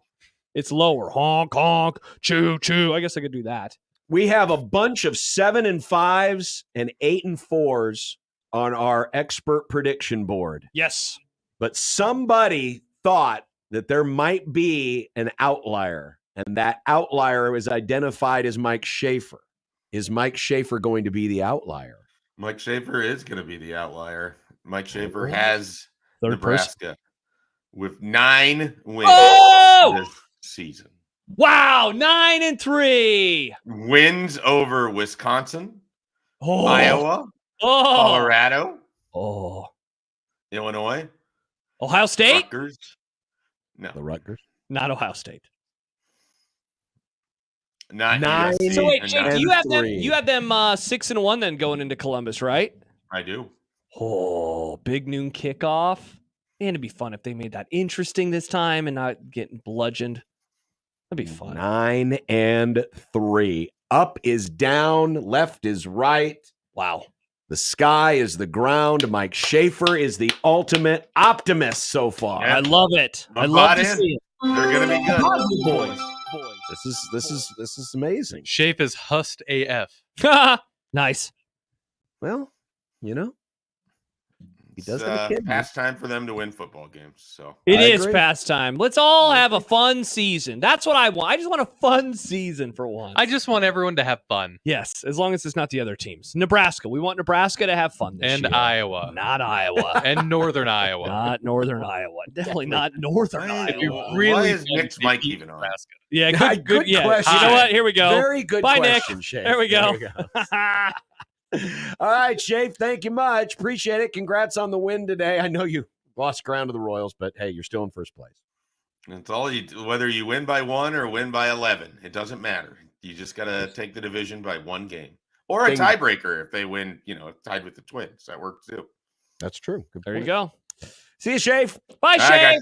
See ya. Mike Schaefer, Husker, 247.com, a 9-3 prediction. I'm back. Whoa! 9-3. That once upon a time would have earned us a cake. it The 9-3 cake. The 9-3 cake. is really weird for me to hear Shafe be so optimistic. Yeah, it's almost like they're going to be good this year. It's Hmm. almost like they're going to be good and people need to embrace it. Mm-hmm. Embrace it. Now, does this mean I'm going to pick 9 wins? No. But what if? Man, can you imagine going into November and actually caring about the playoff ranking shows because Nebraska was going to be involved? Weird. And fun. Fun. Shopping. Well, speaking of that, Matt Rule Matt Rule was asked a question by our friend Michael Severe on Oh. Big Red Wrap-Up. The season debut was this week. Awesome. And his answer kind of mirrored a little bit of what you just said there. Oh, did and it? so we'll have a little bit of that. Also, we are going to identify the games that are the will win, should win, might win, won't win, and coin flip. Awesome. And maybe we'll break the streak of the will wins Come on. actually coming back to bite Also, us in the ass. John will apologize to me. He will apologize to me. What? You'll find out. Never. Okay, interesting. But I will not apologize to the good folks who are already members of the FanDuel Sportsbook family and those of you who are about to join when I tell you about the great 3-week free trial of NFL Sunday Ticket from YouTube and YouTube TV. That's right. Now through September 22nd, all FanDuel customers who bet $5 get a 3 free week trial of NFL Sunday Ticket. So with a YouTube TV base plan, you'd be able to watch every regular season Sunday afternoon out-of-market game. All you need is a Google account and current form of payment. You can cancel at any time. And for those of you who have not joined our happy little family, visit FanDuel.com/1620. Take advantage of this great offer and get in on the football betting action this fall. We were just talking with Mike Schaefer. He is a Vikings fan. At one point, we talked about the Bears. He is not a Bears fan. But both of those teams are on at the same time in week 1. If you're a fan of one of the teams, but you want to watch the other, you won't be able to in Omaha unless you take advantage of this great deal. Again, FanDuel.com/1620. Bet $5. Get a 3-week free trial of NFL Sunday Ticket from YouTube and YouTube TV and watch all of those regular season Sunday afternoon out-of-market games during weeks 1, 2, and 3. FanDuel.com/1620. 21 plus and present in Iowa. Full price of NFL Sunday Ticket will be automatically charged seasonally after free trial. No refunds. Terms, restrictions, and embargoes apply. Gambling problem? Call 1-800-BETS-OFF.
Hey, John. Hey, everyone, it's Ralston Day. I was going to say the same thing. Oh, me too. It's Ralston Days. Ralston Days. Presented by Liberty First Credit Union, all of our stations. It starts in 2 days on Friday. It goes through September the 2nd in the Liberty First Credit Union parking lot. Free admission, carnival rides, music, food trucks, and more.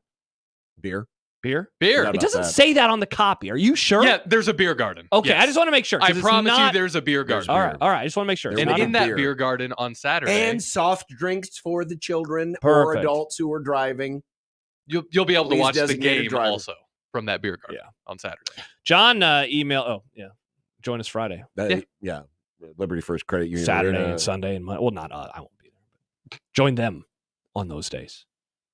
Join them. Join the gathering crowds. John emails in, all Nebraska fans have been able to do for 9 seasons is bitch about the losing and coaching.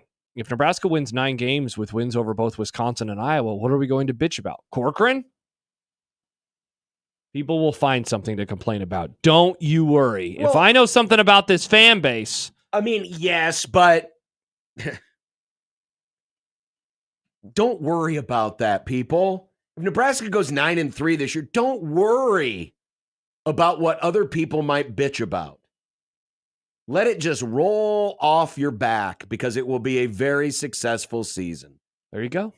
In fact, there's a good chance that 1 or 2 or maybe all 3 of the losses will have something to do with bad officiating. You can bitch about blame that. the refs. People forget. That's what Husker fans that. used to do when they lost. Just be like Jack Mitchell. Yeah, blame it on the do. refs. I mean, Don't ever blame it on Nebraska. Blame it on everybody. They still do. Well, yeah, not me, though. That's not my modus I know, operandi. because you always give them a pass. Don't give them a pass. I just say, why can we expect They're never them to be accountable perfect? to the media. Quarterbacks throw 2 interceptions, and we blame the refs for making mistakes. Very interesting to me. Everyone makes mistakes. John, we're humans. That's what humans do. Yeah, but when you continually suck and continue to make the same mistakes. What are you talking keep about? your The football same program? job. Oh, sorry. Never mind. I'm sorry. Didn't mean to do that. Didn't mean to do that. We haven't answered the question yet. Which non-first teamer will have the greatest impact on this season? And we're basing this off the depth This isn't chart a 10 that came questions out. one? No. This wasn't a 10 questions. Okay. This was one I came up with this week. Okay. Before the 10 questions. Well, So it's a bonus question. it's a bonus question. The 11th question. Think of it as a bonus question. Remember when you used to take the pop quiz? Oh, bonus question. You get 5 bonus points if you get this right. I forgot about those. Yeah. This is the Extra bonus credit. question. This is the extra. Thank you. Extra credit. Okay. So looking at the depth chart that was released this week, Yep. which non-first teamer Biggest impact. will have the biggest impact on the season? Because that either implies this person is doing great things off the bench, or this person will eventually usurp the person in front of them and be a regular contributor. Man, I am. Go ahead. No, You have one? No, I have 2. You have 2. They're both on the defensive side of the ball. I feel like one of them is cheating, but Cam Leonard is listed as a second stringer. Cam Leonard's my answer. Principal's the other one. I'm thinking of both of those guys. We've talked a lot Those about. are the exact same Right? 2 I was thinking of. We've talked so much about the potential number of sacks this year, and so it just seems so obvious. Cam Leonard made some Lenhart, made some nice plays last year. Principal, the way he's been written and talked about so far in August, it makes me think that like there is this extra gear that they are hoping happens with him, and maybe not is expected to happen with him. But Cam Lenhart, if I'm looking at an offensive guy, I mean, Shafe gave us a good one in Jalen Lloyd. Ja'Cory Barney would, I think, be the other one, mainly because of the potential. I guess it's this cheating if I say because of the special teams, but yeah. I wonder if I'm not necessarily naming one of them. Would it surprise you if at some point that one of these offensive line backups is going to have to play a significant role? Obviously, Corcoran has already been injury prone, and so the odds of him being able to make it through the entire season. You've got Segrin behind him, Gatula who could flip sides, Henry Lutovsky, perhaps. I mean, we'll probably see them have to use one of the backup linemen in an extended period. Like Right. we spend all this time talking about it with quarterback. I mean, offensive line, you could say the same thing. So you're probably right. So the question would be, will they have a positive impact when they have to have that extended period of time? But we're in agreement on the defensive guys? Yeah. Yeah. I would also throw in, and this might be cheating a little because he probably would have been the starter had he not gotten hurt, but Bly Hill. That's a good one too, for sure. He's listed as third right now. He's listed as third, but he's on the mend. But that's another possibility. Yep, as well, for sure. As someone who could have a very positive impact of the non-starters currently on the depth chart. Mm-hmm. But that is the good thing is when you look at, especially on the defensive side, when you look at wide receiver, quarterback room. I mean, you've got some depth, and you're going to need that. Every team needs depth for sure. It's football. It's Every team needs depth. The odds of Nebraska getting through this season without one of these starters going down for a game or an extended period of time is extremely slim. Mm-hmm. You need that depth. Star Wars Fiend. I can't tell if Star Wars Fiend is doing a bit of a bit here, but says, I know we have Dylan, but is anyone not worried about depth at quarterback? Nebraska's track record on quarterback lasting all season has not been great and almost always a guarantee they miss at least one or more. I mean, why I don't know if this is a bit is because we've been talking about it for 9 months. I think everyone's frightened by that, except for me, because I guarantee Dylan's going to make it through the entire season healthy. But everyone is worried about that. Yeah, I'm on an island. I know that I am. Everyone is freaking out about the quarterback room, right? Everyone is. I don't think everyone's freaking out about the quarterback room. You don't? Man, Sip certainly isn't. Sip wrote a glowing article about it the other day. Yeah, I guess so. I think there's a lot of people who are. I don't think a lot of people. I think more people are worried than are like sweet, great quarterback room. Close. Yeah, I don't think. Because I don't think people trust that Harburg is good. I'm not doubting that there aren't folks that believe that. I don't know if it's very widespread though. You know what would be a great way to find out? A poll question? Ask a poll question. Are you worried about Nebraska's quarterback depth? You want me to ask it just that simple? Yeah, we can talk it out during the break as far as exactly how we want to name it, but be on the lookout for the poll question. Because going back to the question, I think more folks than not are very worried. Very worried. Okay. Yeah. All right. Coming up next. Folks are still upset around Big Ten country about sign stealer guy now that this story has come to a review with the notice of infractions sent out to Michigan this weekend. And, of course, sign stealer guy doing his own basically 60-minute infomercial. But I'm going to ask the question, what is a final fitting punishment for Michigan? We'll address that and also still to come. Would, should, might, won't coin flip games. We'll identify those. And we still have the Warhorse Sportsbook fired up for football. Oh, I love Wednesdays now. This will be a busy one today because we've got a busy weekend, and it doesn't even include the National Football League. Mm-hmm. So stay right there. If you go anywhere, then you must hate football. Shut up! Don't leave. Shut up! 1620 The Zone.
All right, poll question is up at the JTech Construction Zone Twitter feed at USC 1620. Also, if you follow at 1620 The Zone. How concerned are you about Nebraska's quarterback depth? Very concerned, somewhat concerned, not concerned. Vote now. Vote now. Josh wants to know. I want to know. There's a billion of them. They've got so many. Aaron texts in, says, not really worried. If Dylan is hurt, it's already a huge kick to the nuts like any team. Heinrich Harburg is what he is. You run the ball a lot more and hope experience at receiver and his improvement gets him to 55 to 60% passing instead of 50%. The games you are favored become toss-ups, and the games you aren't favored to win, you're now likely to lose. Nebraska isn't good enough to be on pins and needles. So that is more, and that's honestly kind of where I'm at. My depth at quarterback thought has always been, you're not going to be able to find this unicorn perfect backup quarterback in the portal, right? Like, it's just so hard in 2020. Yeah. Dude, if Georgia lost Carson Beck, they would struggle. They're Georgia. Sure. Yeah. If Oregon lost Dylan Gabriel, they wouldn't be as good anymore. Like, Sure. So my starting point, I think, on this is always, nobody wants to lose their starting quarterback, but it would be bad for everybody. And so if you start from that perspective, it does make it easier to go through life not really being that concerned. It's like in the NFL.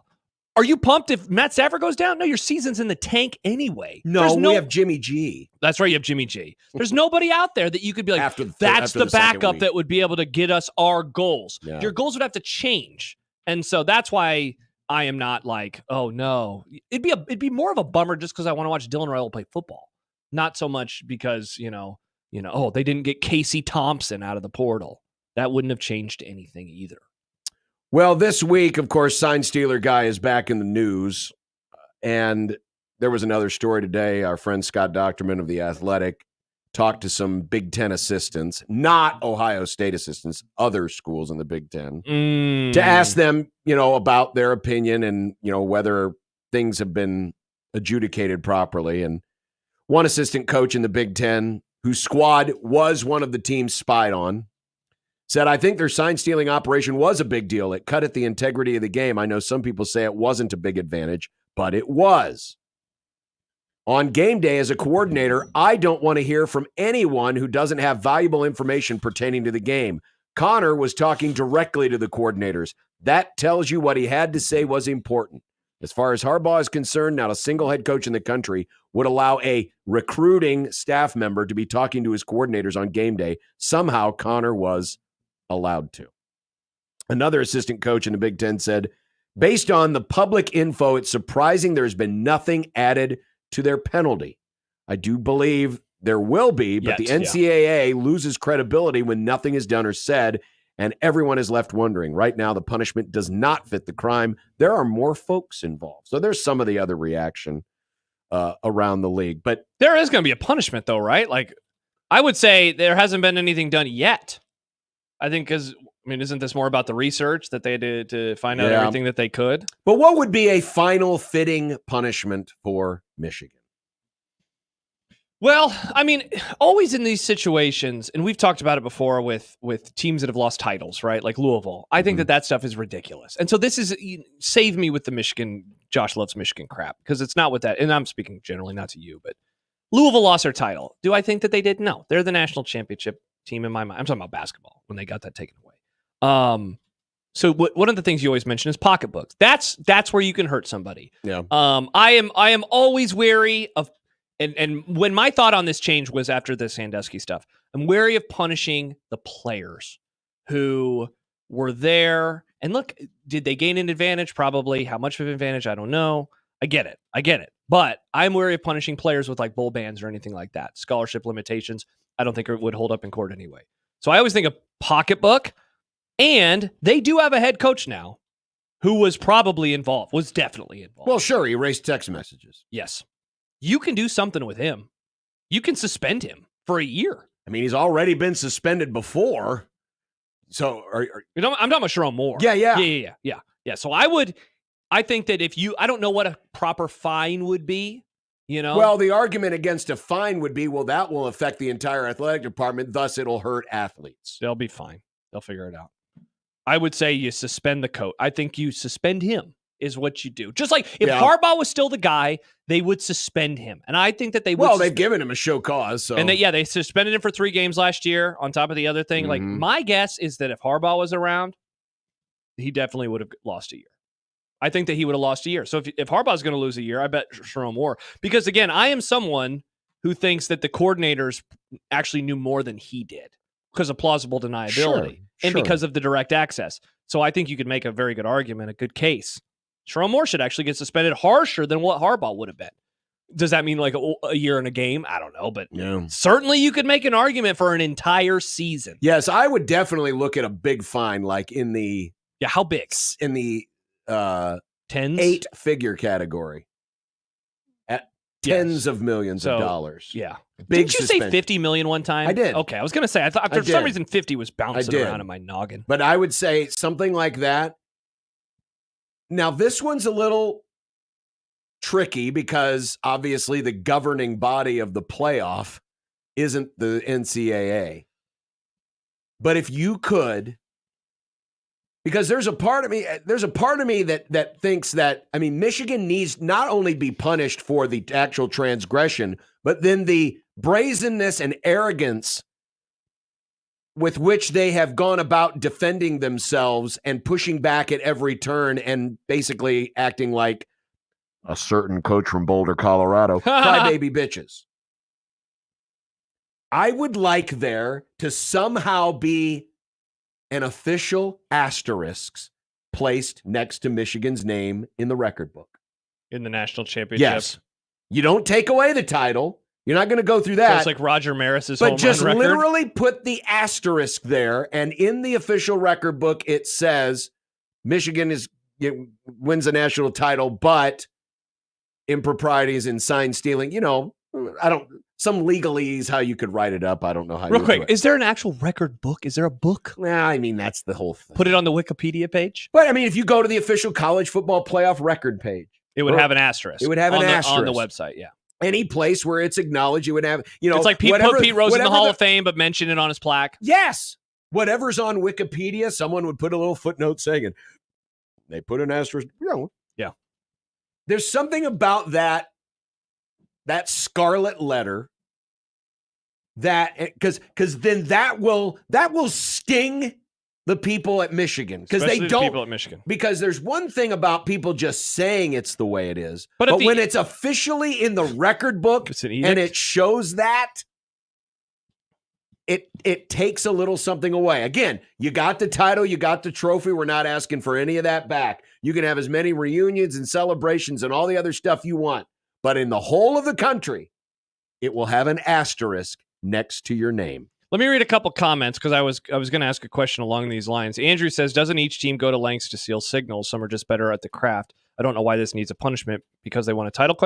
Carson then says, John, do you think they should be punished harshly to set a precedence and send a warning to other teams? Let me follow up. That's what punishment always is supposed to be. So are you more annoyed by the crime, or are you more annoyed by the reaction from them to the crime? I would have to say the reaction probably annoys me more, but I am one that believes, and going back to the first comment, the problem wasn't that they were stealing signs.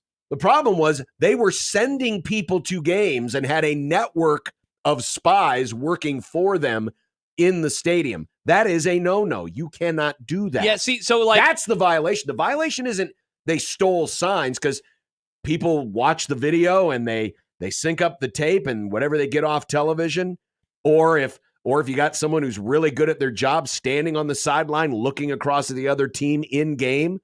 I mean, you can't control that kind of stuff, and I don't have a problem with that. But there is literally a rule in the book that says you cannot send people in person to go scout against your opponents. You can't do that. Yeah. That's the violation. Yeah, and like, I definitely think that other teams have done that. I can't prove it, of course. I definitely think that other teams have done that. But you can't, and since you can't prove it, it's only hearsay, right? That other people have done that. But there's a paper trail. No, for sure. Yeah. I'm not. I would obviously never deny that what they were doing. First of all, it's against the rules, and that is inarguable. Now, I do find it interesting, like why I find this rule interesting in the first place given it's only a recent phenomenon. I think it went on the books in the early 90s. 93, I think, is It's been a while. So but in the history of the sport, that's like a fifth of the entire history of the sport. I find the rule interesting. Well, the rule was put in because they didn't. It was essentially put in as a cost-cutting measure. See, and great. So isn't this like pine tar? Isn't this like pine? Now you gain more of an advantage with this than you do pine tar. The pine tar rule that George Brett broke was put into the rule book because it was costing the owners monies on baseballs, right? And so this is a weird, if the rule is because of a cost-cutting measure originally, and again, I don't mean to turn this into a Defend Michigan segment on my end, but again, I find that interesting. Well, but I also think the brazenness, that's why First of all, we've got more tape on every team. Also, that rule was put in place before every game was televised and in high def. And people were still exchanging tapes. For sure. Now, you've got synergy. You've got all kinds of stuff. You've got Huddle. You can scout all these teams. So you don't need to have in-person scouting. And I wouldn't want a situation because, I mean, honestly, this is an area where it actually could benefit us. If you allowed teams to go scout other teams' practices, then you technically have to open the practices, which means the media could get in too. Mm-hmm. That'd be nice. But I don't know if you want to do that. I don't think it's necessary. I don't think you have to do that. John writes, give them the death penalty. I don't mean shut down the program. I mean force them to fire more. He was complicit, and then force them to hire Frost for a minimum of 3 years. Now that would be a punishment. Also, congrats, Michigan. Scott Frost is your head coach. You can only onside kick after the 2-minute warning. There you go. Only after the 2-minute warning. Well, Frost did it early in the third quarter. Happy anniversary of that, by the way. I'm aware. Yeah, many are tweeting. What do you think is going to real quick? What do you think is going to happen? Oh, there'll be more. Probably, I'm sure Moore will get a suspension. And think they'll suspend him for a year? Maybe. There's a part of me that thinks they're going to really punish him hard. Yeah, because he's basically last man standing. Jay Skirtot says, Devil's Advocate, what's the difference between watching film and sign stealing? Not that I agree. I mean, it certainly is you get a better angle because you were there, and you don't have to watch it on grainy film. You get to use your binoculars. There's also intricacies of being somewhere in person. It helps. It helps to be in person. It's why do people scout in person versus just watching the highlights? It's easier to sync up. It's easier to sync up because you're literally shooting video of the signs and then watching the play. Yeah. If you're trying to get that stuff off Synergy, it's very hard to do. Mm-hmm. I mean, it takes a lot more work. That's the thing. There's more legwork to it yes. versus, making it a little faster and easier on yourself. And besides, do we want these scumbags sitting in the prime seats at the 50-yard line? Give us back our seats, Connor. Yeah, great point. He's taking the seats from the working man. Taking the seats from the working man. He meanwhile sit up in the nosebleeds, and then you know what happened to the guy in the nosebleeds? Couldn't get in because of Connor Stallions. Connor Stallions took seats away from somebody. And he made his nose bleed. There was a comment, and I missed it, and I can't find it, but somebody basically bringing up Central Michigan. Oh, yeah, Amazing Daniel. Did Central Michigan get any punishment? Not they definitely yet. should. We're still waiting. I think they're going to get something, too. All right. Coming up, will they? Oh, my. Should they? Oh, my. Might they? Oh? Could they? Huh? Coin flip they? Coin flip they? That doesn't make sense. No, it doesn't. That segment makes it really hard to name as a podcast, by the way. It's very wordy. Well, it's called will, should, might, won't, coin flip. Yeah. It's wordy. Yeah, people know what it means. Yeah, they know what that means because we've been doing it a long time. John and Josh badly wrong. Guarantee the games Nebraska will win. There you go. Now that is a splashy title. That is a splashy title. I'd download that segment. Like, whoa. What sports football segment won't you download? You Good pervert? point. Good point. 1620 The Zone. Nick Grimm for Circa Sports Iowa. Week 1 of college football starts tomorrow, which means you still have time to download your new sportsbook and make it your home for all things football this season. With props, tight money line splits, and the sheer amount of games that happen every weekend, Circa Sports Iowa will put you in the center of all the action. Speaking of those tight money line splits, let's look at a couple for tomorrow night. Minnesota plus 105 to beat North Carolina. Jacksonville State minus 150 at home against Coastal Carolina. That's just a very small sample of the amazing Week 1 platter of college football. Plus, when you do win a lot, Circus Sports Iowa won't limit your account like some of the other guys like to do to punish you. And also, don't forget, Week 1 of the NFL starts next Thursday, and that means your deadline to play in Circus Sports contests, Circa Million 6 and Circus Survivor, is fast approaching. The details for that are at circusports.com, but the long and short of it is $16 million guaranteed between both of those. Go ahead and download your new sportsbook today and bet like a pro anywhere in the state of Iowa. If you or someone you know may have a problem with gambling, call 1-800-238-7633.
Hey, John.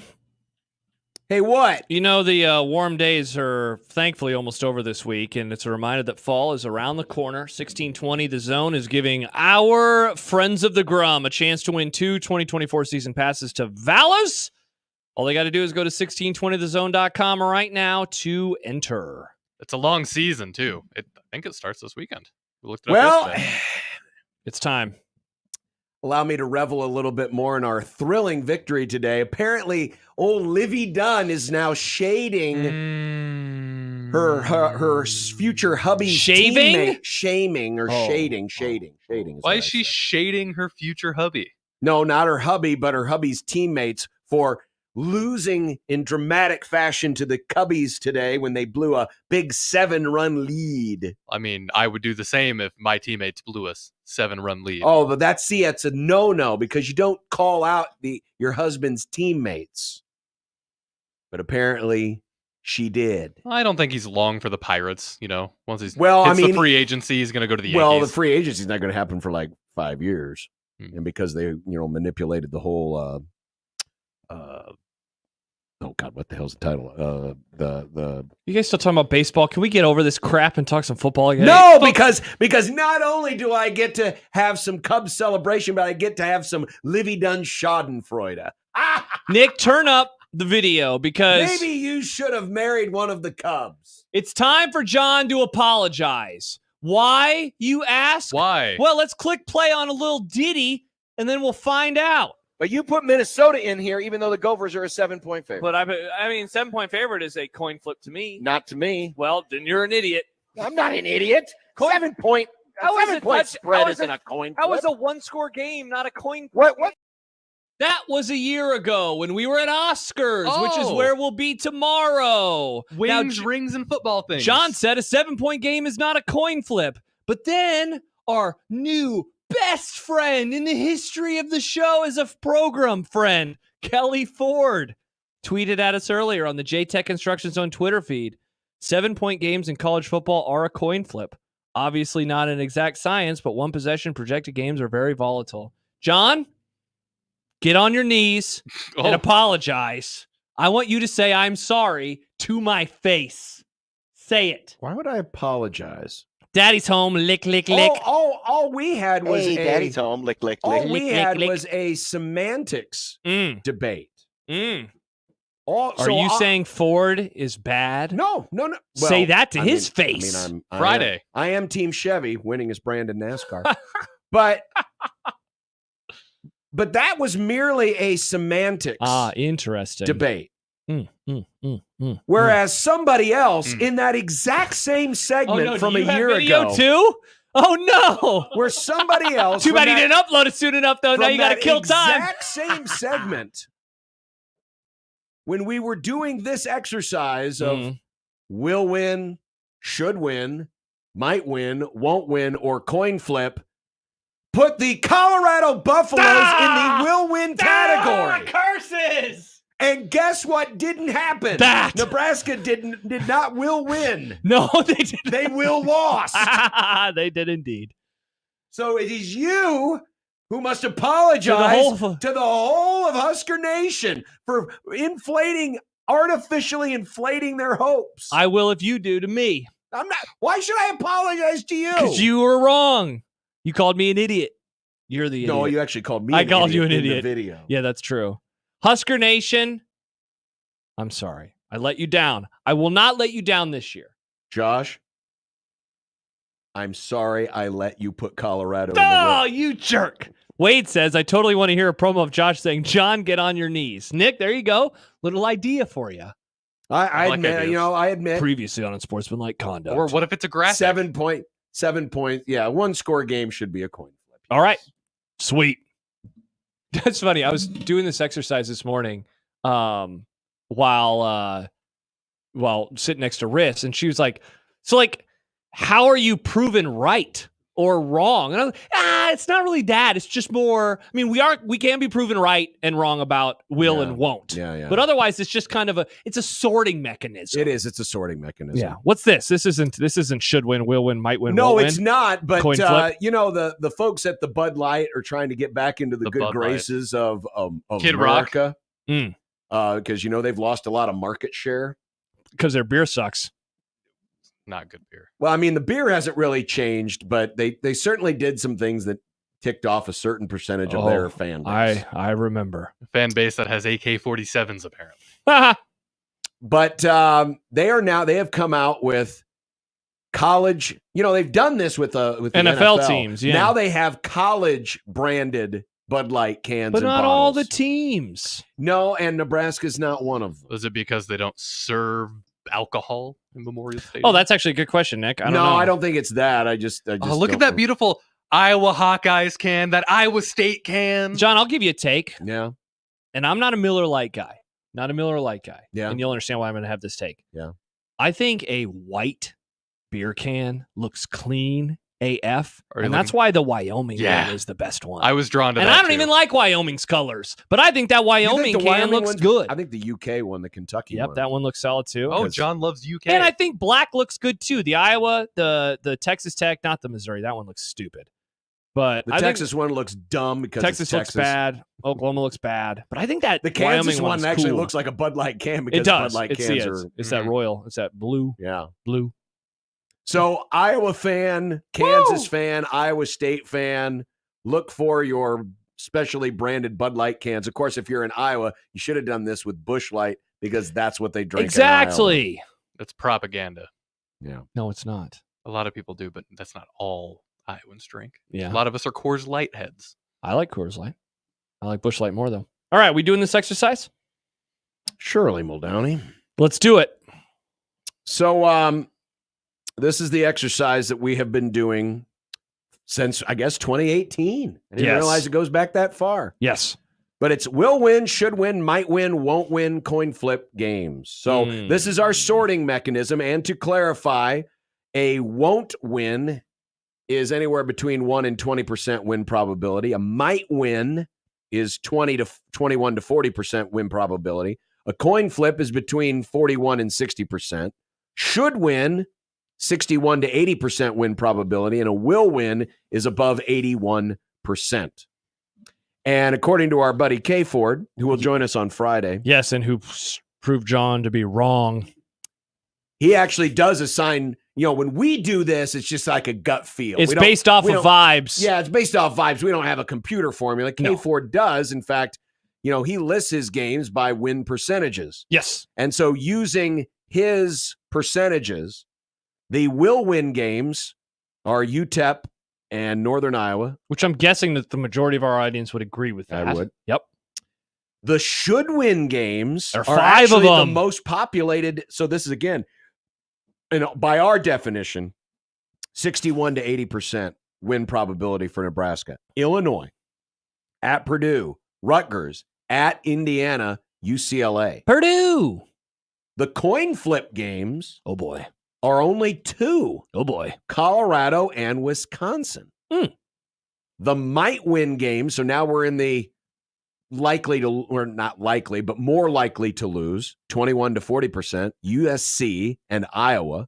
And the won't win, sub 20%, is Ohio State. Max says, wouldn't that be 8-4, split the coin flip games? In theory, yes, but remember, this is about probability. So if you have a 75% chance of winning every game, you're like, sweet, 12-0. But 75% would actually be 9-3. Correct. And so that's why the math turns this into a 7-5 season. And to go back to something I've said a million times, some of these games turn the season into a math problem. Last year was so difficult because they dropped the first 2. And then after that, they had to win 60% of their games. If they were going to make a bowl, they only won 50%, and they did not make a bowl. So if you're able to get like the won't win, let's pretend that Ohio State was the first game on the schedule. It's in the won't win category. You flip that, everything changes because you just got the toughest game out of the way on your schedule. Yeah.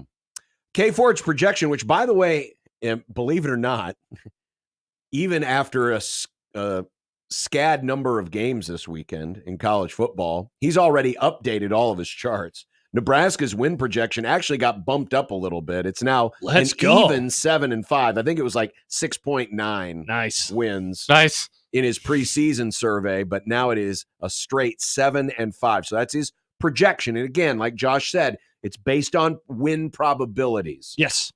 So, just because you're in the should win category doesn't mean you're going to win all 5 of those games. Yeah, you and I put games into the should and the will, and we're way wrong. Yeah. Yeah. So that's K Ford. Yep. This is our Ford. This is our definition, Built or not Ford our definition, tough. but this is our sorting mechanism using the same probabilities, but now based on our gut feeling, what we think of Nebraska.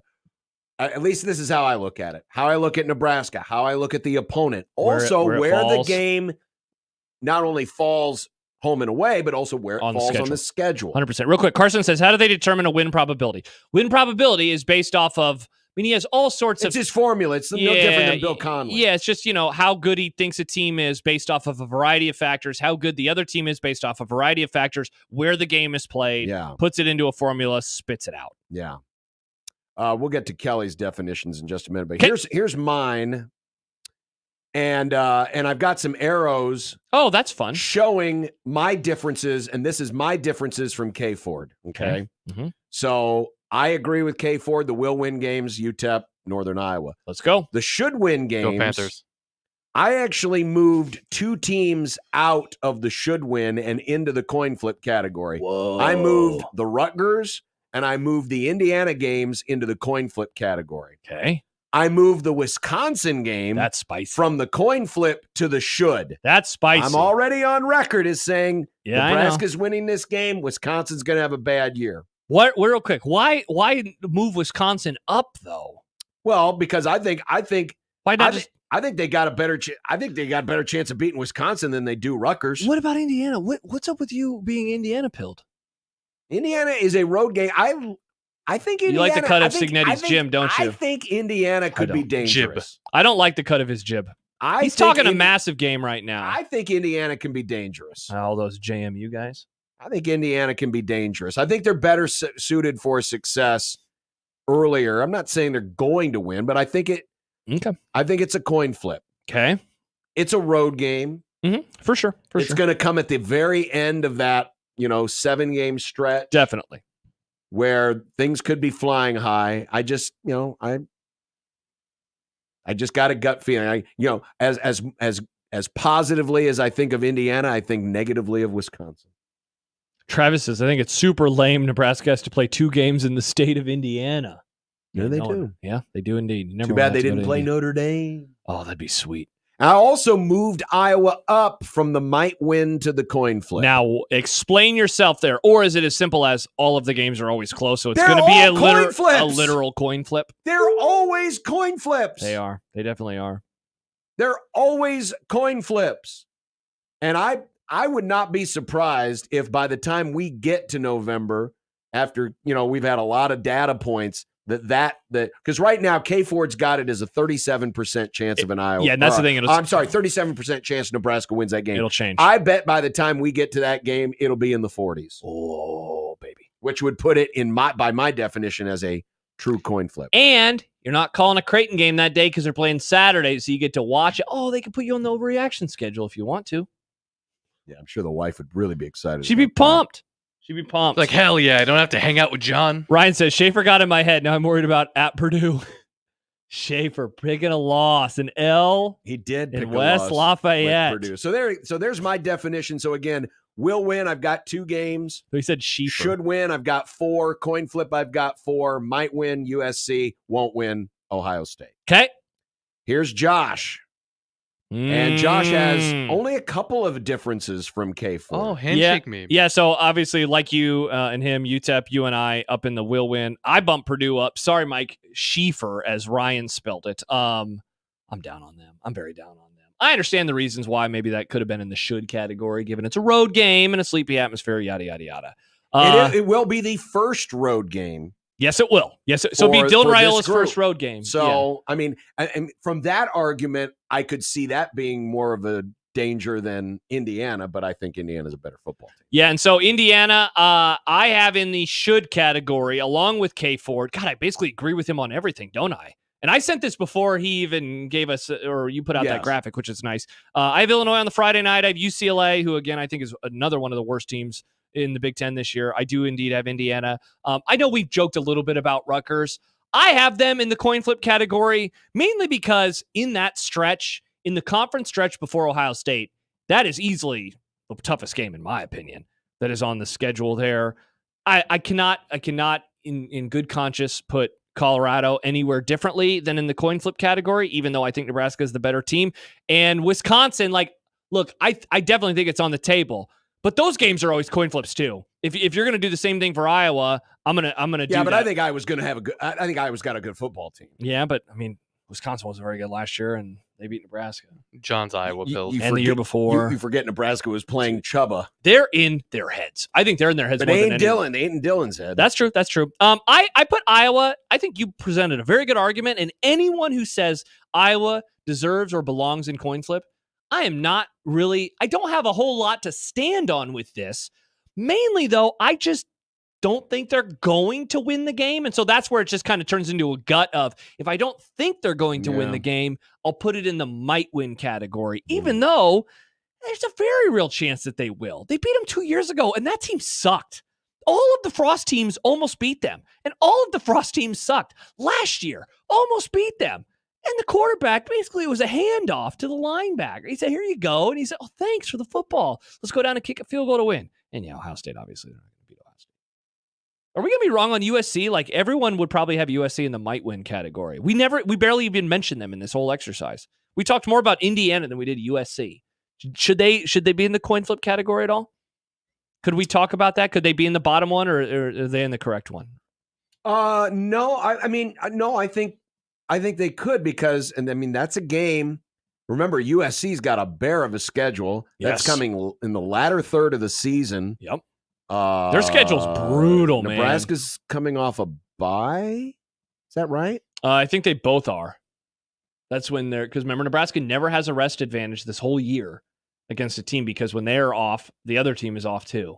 And I believe that USC is one of those teams. Doggone it. I got so many slides. I can't remember which direction slide I need pilled. to go. Travis says I have USC as a coin flip. USC's, Nebraska's coming off a bye. So that means USC is as well. So, I mean, you'll have a chance to rest. Could be a 10 o'clock Central Time kickoff. Could be. Let's hope not. Please, God. I mean, it's not a terrible suggestion. Yeah. I think that we have them in the correct category, but, you never know. By the way, K Ford also, he acknowledged that he likes, our categories, but being a computer probability guy, his definitions of these same categories are different. Instead of calling it will win, he calls it very likely. He would put that 90 to 99%. I love computer people. I love when nerds get pedantic. Yeah. Should win 70 to 89%. Coin flip 31 to 69%. Nice. I think it's because of the one score game factor. Where if 31% chance is a one score game, 69% chance a one score game, I think that's why. To me, that the math doesn't work there. I know what you mean. I mean, it's less than a third of the time you're winning, and that would translate. But if you lose by a game. touchdown, you're like, could have won that game. It was a coin flip. You know? Might win. He's got 11 to 30%, and highly unlikely to win is less than 10%. So, I love that. So he's got different definitions. See, at least we didn't name our segment that, Nick. It's highly unlikely to win, very likely to win. It's also a more glass half full approach. What is? No, instead of saying won't win, they're highly unlikely, but they're still. This segment used to be 4 categories.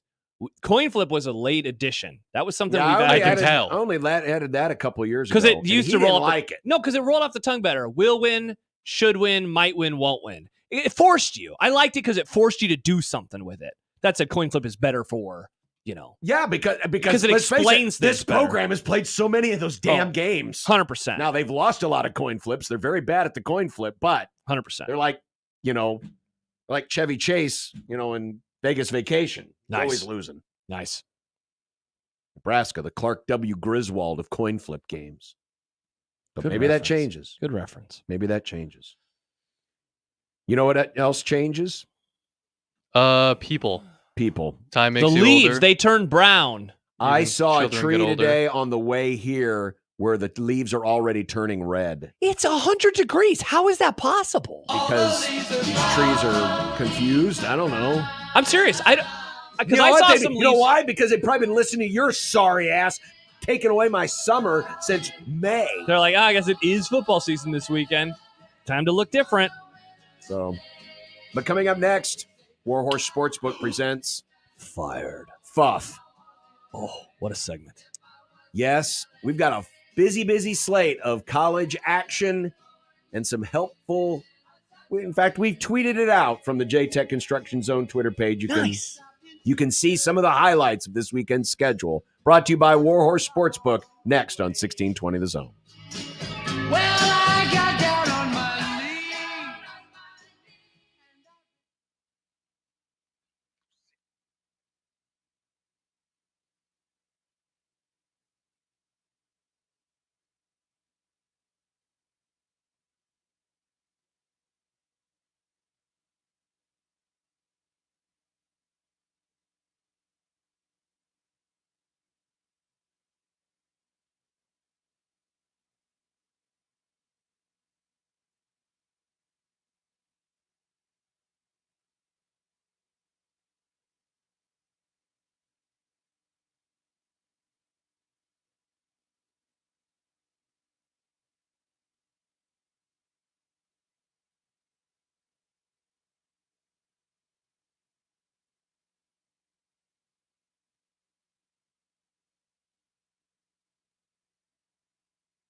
2024.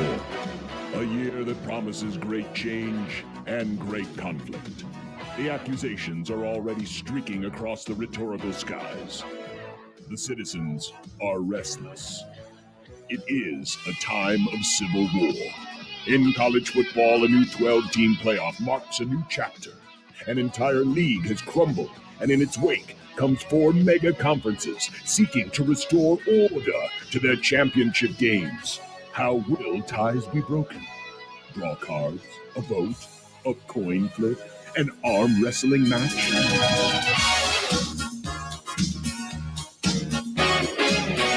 The National Football League brings its own unique drama to this action-packed card.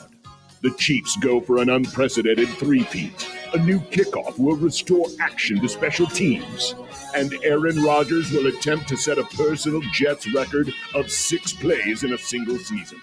Friends of the program, lend us your ears. As Unsportsmanlike Conduct and Warhorse Sportsbook proudly present Fired Up for Football 2024. Yes, indeed. The segment is so popular it now has a sponsor.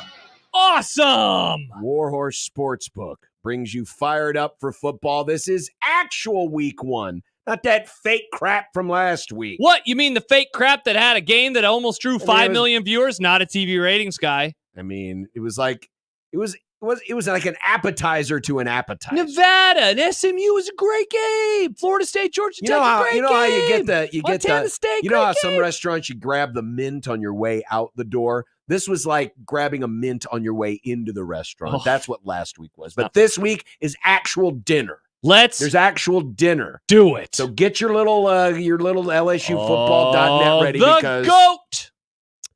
Obviously, graphically, we're only presenting you the highlighted games, but nice graphic. These John. are the before Saturday games. Yes. And it starts tomorrow at 5 p.m. When we're at Oscars for Red Out Week. On the big network. Wings. Let's go. B1G Network. Howard at the Rutgers. Wow, this is glorious. I love this. And then the 2 decent games on Thursday will be happening opposite each other. So you're going to need a 2 TV setup. Yes. Not because Nebraska is playing Minnesota this year, but we all love to watch PJ Fleck suffer. Minnesota. And they're hosting North Kakalaki. So you get 2 coaches who have generally annoyed Husker fans. You get I'm Mac Brown and PJ Fleck. And the Peach Man. Pick your fighter. That's on Big Fox, 7 p.m. Opposite that, on the mothership ESPN. Yes. North Dakota State. Yes. The Bison. Yes. Head to the home of the Buffies, Colorado. What a game. What a way to start the season. Later that night, 8 o'clock on the Big Ten Network, Eastern Illinois at Illinois. You have turned over a new leaf. In years past, you would never mention this game or certainly the next game. Well, I'm just mentioning these because these are the before Saturday games. Okay. And I only mention it because I get to use the True TV logo. Yes, True TV. Yeah, I forgot brings about this. you Thursday night, 9 p.m. football as San Jose State. Wow. Will host Sacramento State. Do you think all the retired folks who are trying to watch Criminal Minds are going to wonder why football is on the TV? Maybe. Criminal Minds is on True TV now? Or Law and Order. It's everywhere. Oh, Friday. It's ESPN, a great night for football. I've heard that, John. Friday at 6 p.m. Temple is at Oklahoma. Nice. The annual Michigan State always opens on Friday of Labor Day weekend game, 6 o'clock, big network. Florida Atlantic at Sparty. I called a Florida Atlantic Creighton soccer game recently. 8 o'clock on the Big Ten Network, so you're going to need the little splitty-split channel. The alternate Big Ten channel. Big Ten channel. Western Michigan is at Wisconsin. And late football Friday night, 9:30 on ESPN. TCU at Stanford. That's so weird. A classic Big 12 ACC battle. Oh, yeah. Now we get to the early Saturday games. These are the 11-1, 2:30 kicks. Glorious. Number 14, Clemson at number 1, Georgia. In Atlanta, ABC. Do you know that when they played 3 years ago that Clemson was the favorite in that game? Yeah. I heard that on a podcast today because I was listening to a college football podcast. Yeah. I was like, holy crap. Because they are not favored this time. It's like 2 scores now. Big noon kickoff. Penn State at West Virginia. Some people like West Virginia in the Big 12 this year. Some people? Some people. Is that you? No. We're doing our college football picks tomorrow, John. Are you going to say that? Big Ten Network's got the Iowa game as they host Illinois State at 11. Go Hawks. Will they score points, Nick?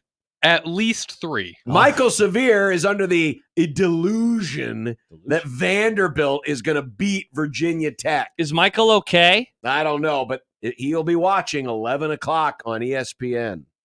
Okay. I put this one up here because I think this is interesting. Oklahoma State hosting South Dakota State. You know, I agree. That's a good one. SDSU is a little. Now that's an ESPN Plus, so you got to have your ESPN Plus for that bad boy. Mm-hmm. Saturday 2:30 CBS. Hopefully they don't get rained out. Akron at number 2 Ohio State. ESPN at 2:30's got Colorado State at number 4 Texas. The highlight game at 2:30 is number 19 Miami highlight at Florida. Highlight. And on FS1 the Clones are hosting North Dakota. Highlight game. Did you forget who's playing at 2:30, John? No. Oh, there it is. Nebraska UTEP, and don't forget Big Red overreaction immediately after the game on 1620 The Zone and 1019 The Keg. Nice. Boom, boom. Live from this studio. Really? Won't be anywhere else? I don't know why it would It'll be right Why would here. it be anywhere It else? doesn't make sense for it to be anywhere else. Just asking. Just asking questions. Evening games on Saturday, 6 o'clock ESPN. Alabama's got Western Kentucky.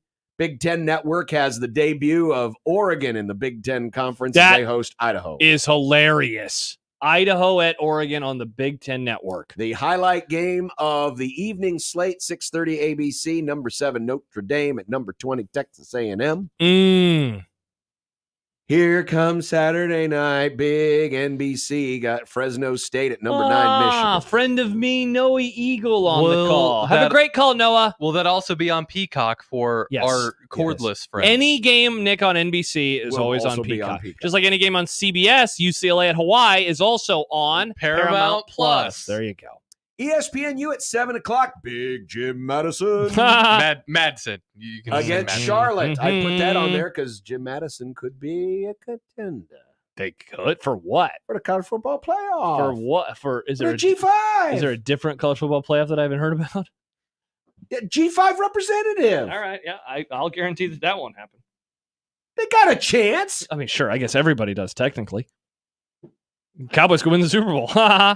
ESPN, now these are the late games on Sicko Saturday. time slot. New Mexico at number 21, Arizona. Nice. FS1's got Wyoming at Washington State, and Big Network has the debut love of this. Washington in the Big Ten Conference against Weber State. There's a world where Kevin Kugler is still calling games on the BTN, Yep. and he is traveling and doing a 8 o'clock West Coast time Washington game. There's a world. Also, speaking of BTN, I happen to notice you didn't include the game that I'll be at on Saturday. Miami of Ohio at Northwestern in that stadium on the lake. Is it a stadium? That's really generous. It's a stadium. It's a peninsula. I only had so Peninsula? much That's room. not a peninsula. What? I only had so much You room. could have deleted one of those games. Also- You could have had the Josh Peterson spotter game of the week. Now, unless John is going to give this next game that wasn't mentioned the same treatment he just gave Nebraska and UTEP. Yeah, what game is that? I don't see John's favorite Liberty on here. No, John, do you hate Liberty? When's Liberty playing? I love John? Liberty. How come they're not featured? I don't know. Wow, Who John. are they playing? You're the other ones. Campbell at 5 o'clock on ESPN Plus. Does what's his name still coach Campbell? Oh, yeah, he does, actually. Yeah. Wow. You hate former Huskers too. And your Labor Day weekend extras Sunday night. Tight. You got number 23 USC at number 13 LSU. I know most of you will be watching the NASCAR race, from Darlington. I will. I know most of you will be giant dumbasses. That's basically what John just said. And then Pervert. Monday, Labor Day night, Boston College at Florida State. Is Florida State still ranked Boston 10th? College. Yeah, they don't do the new rankings until after week 1. Oh, Which okay. basically kind of shows what a fallacy week 0 is. Now, So it doesn't actually mean anything. we come to that portion of the segment where I have to remind you, What? when I grade these things, I'm grading it against other football weeks. Josh, on the other hand, being participation trophy culture, any football to him is great football. So just remember this. It's week freaking 1. Good God, you are such an idiot. C+ my ass. C+. You're giving this an A-. Thursday, Friday, Saturday, Sunday, Monday, 5 straight days of college football. Ranked games. A game in a weird stadium on the water in Chicago that I'll be at. I'm not denying Miami versus Florida. That's why I upgraded it to a C+, because in the 11, 2:30, and night window and 6:30 primetime window. Ranked. You have good games. Rivalry games. Miami versus Florida. But late window. Penn State, sucks, West Virginia. And you don't have a lot of man, I definitely have to have my multi-TV setup. Yeah, you do. No. Big noon, you got to have the multi-TV. 2:30, you definitely have to have the multi. What do you mean? 2:30 has a Nebraska game. No. And it has the Florida-Miami game.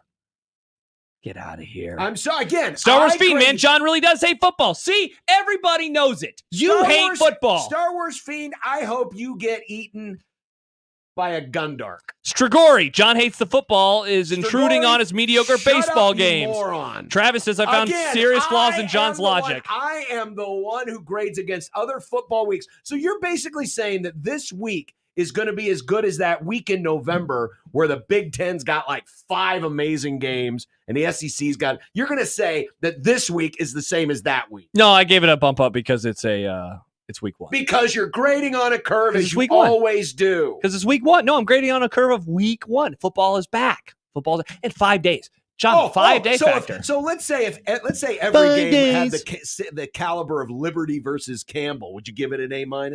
No, of course not. Yeah, you would, because you're grading on a curve.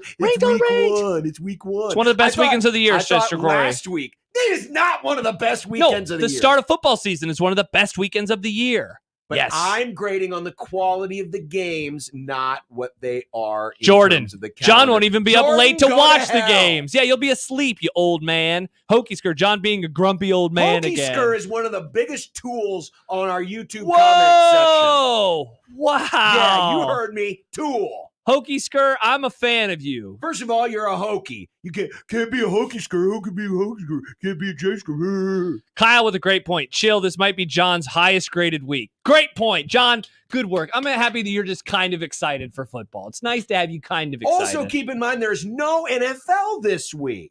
Yeah. How can you grade this in A when your Sunday afternoons don't have NFL football? Because it's freaking back. That's why. It's back. This is great. Man, you know what, listeners? I hope that you see this. I have not lost the joy for my job and getting to watch this sport on a weekly basis. I love it. I love football. Sue me, John. Take me to jail. Put the handcuffs on. Go football.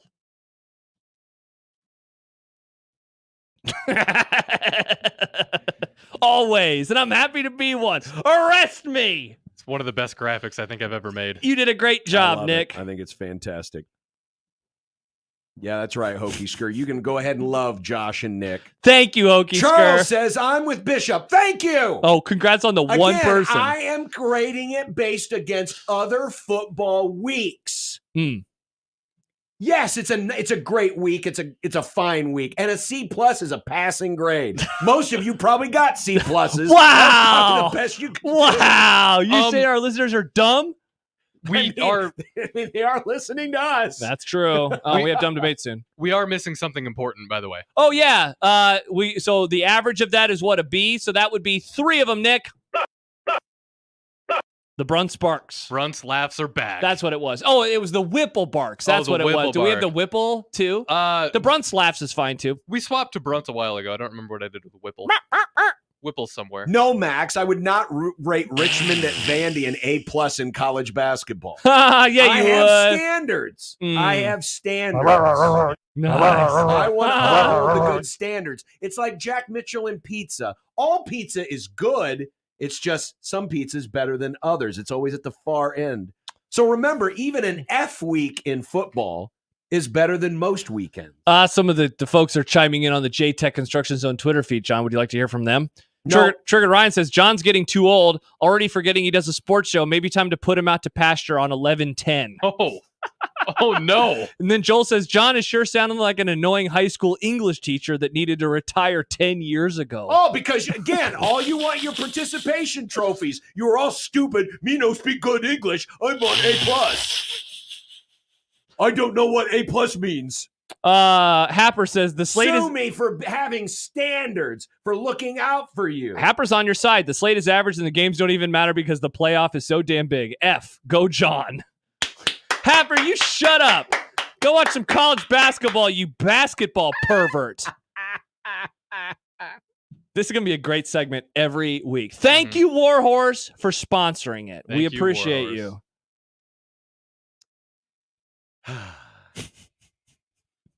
God, you look so satisfied with yourself, right? You're just doing things to trigger people. No, I am doing things because I have standards and I want to uphold those standards. I started the whole John doesn't like football thing as a bit, but now I'm actually starting to believe that you don't like football anymore. See, I think you're out on football. I didn't believe it until he said he loved. How can you give that an A-? Until he willingly said he watched Iowa and Wisconsin, I didn't believe him. Yeah, the 12. That was a better week of football. You know why? That was a great week. Because that was Oregon, Washington. Best game of the year. And I was watching both games at the same time. What a weekend. What a weekend. Can't wait till next week when I give it a D-. But we'll have the NFL next weekend, John. That's true. Good point. Oh. Well, coming up next, what would a good year mean? Talking offensive line and tight ends. Let's do it. And some more numbers that we're going to keep track of. Yeah. Meanwhile, while you're all yelling at me for giving this week a C+, remember who made Thomas Fidone mad last year? That was me.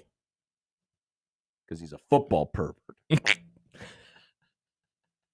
You're harsher on Thomas Fidone, Nebraska's Thomas Fidone, than you were this week in college football. Because it's football. I'm so excited. But Thomas Fidone's a football player. He plays football. He is a football player. Derry says John is an idiot. Week 1 is an A+ always. There you go. Oh, you know what?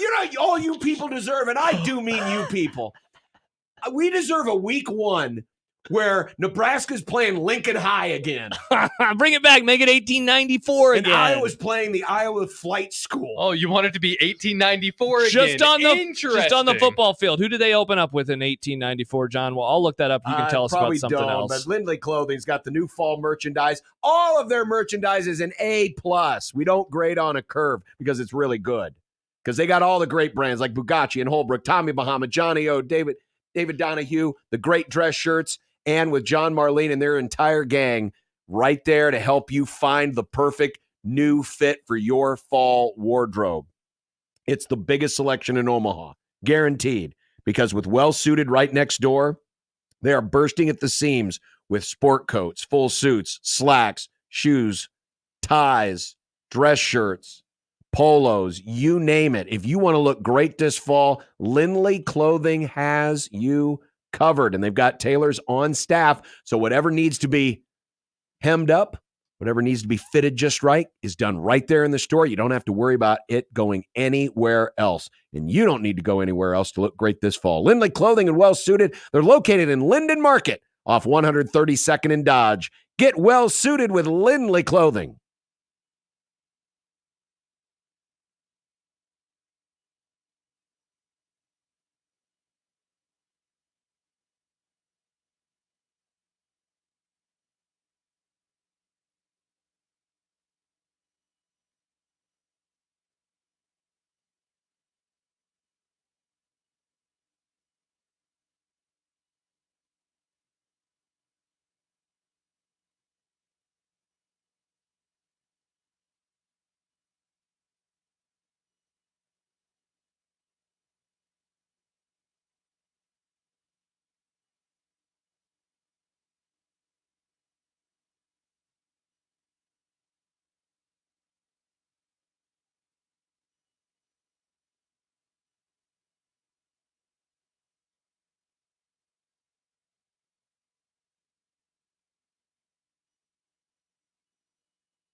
Well, if the last segment wasn't a dumb debate enough, just wait. We have more coming. Indeed. But we do. We do need to get to our daily exercise this week of going position group by position group and identifying what would mark a good year for these position groups. And today, it's the offensive line and the tight ends. And as I've been doing this week, I've been diving into some numbers. Ooh. What are we starting with, tight ends? Going to start with some tight ends. So here's the last decade of the top 2 leading tight end receivers by receptions in a season for Nebraska. Last year, Thomas Fidone had 25 catches for 260 yards. Nate Borkacher had 5 catches for 51. If you look back through history, there's only twice in the last decade where a tight end had 30 or more catches. Wow. Austin Allen had 38 for 602 yards, which is almost double the next highest total, by the way. I realized he had that many yards that year. And who could ever forget Tyler Hoppus? I was going to, 2017. I don't even remember this guy. Yeah. Do you? Yeah. Yes, but wow. Not that memorable. But he had 34 catches for 377 yards. Those are the 2 top receiving seasons by a Nebraska tight end. Wow. In the last decade. That's third wild. on the list would be Sethan Carter. Oh, remember Sethan? Sethan Carter and Sam Cotton were basically the same duo for 3 straight years, 2014, 2015, 2016. Look at that 2014 season. Sethan had 6 receptions to lead all tight ends, and Sam Cotton had 3. Nebraska did not throw to the tight ends in 2014. The part that I don't understand about all of this is, like, we've moved into this era of football where the tight end is so valuable. Mm-hmm. And Carter, I don't want to relitigate it. He was good. He could have been good. Doesn't make any sense. Could have been a contender. Yeah. So there's some numbers to look at. So when I looked at what I'd like to see from the tight ends this year, if I'm going to place a number on it, okay, I think Fidone needs to be in that 30 catch category. Get into the 30 catch category. And then it's a very good number. If I take out some numerical benchmarks and just look at, Fidone should be a true red zone / third down weapon. And with the guy you want to go to, with the grouping of people he has around him and other folks you've got to accommodate, talking about the wide receivers, you would hope that would open up some opportunities for him to really be that guy. Yeah. So that's what I'm looking at for Fidone, a true red zone third down weapon, get north of 30 catches. And I'd like to see Nate Borkacher become kind of an X factor. You know, one of those way back in the day, you had some tight ends who all they did was catch touchdowns. Be kind of cool. I'm not saying Borkacher needs like to Chris go out Carter, and be, Chris Carter like, but it'd be nice if he kind of became an X factor and also in the running game as well, because all of this kind of ties together. Dang it, we're like way too close on this. But the first one, I didn't write down numbers, but I said, can Fidone have a breakthrough year where he proves anyone wrong for saying he wouldn't be an all-conference player? And obviously I say that in jest, but I mean, seriously, like, can he become an all-conference player? All-conference would definitely be north of 30 receptions. I think if you can't have the raw, like 50 to 60 catches that like a lot of the all-conference tight ends can have, how do you make up for that and become a third or second team all-conference tight end? By getting touchdowns. He had 4 last year.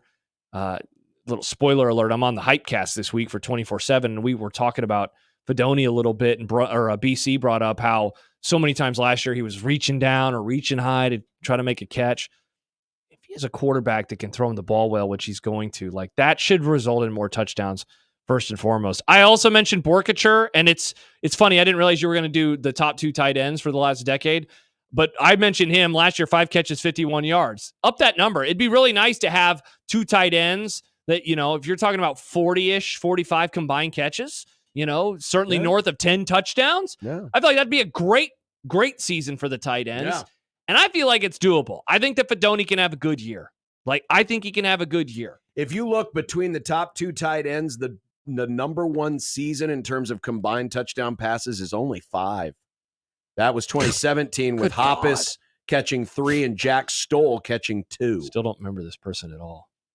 So there's a look at tight ends. The next stat I have is regarding the offensive line, and what I'm looking at is the sack rate. So the sack rate, basically the percentage of plays that you're allowing a sack. So you take your pass attempts, you add the number of sacks that you have allowed, because that's the total plays, passing plays, and then it's a percentage. What's the percentage of plays that have resulted, passing plays that have resulted in a sack?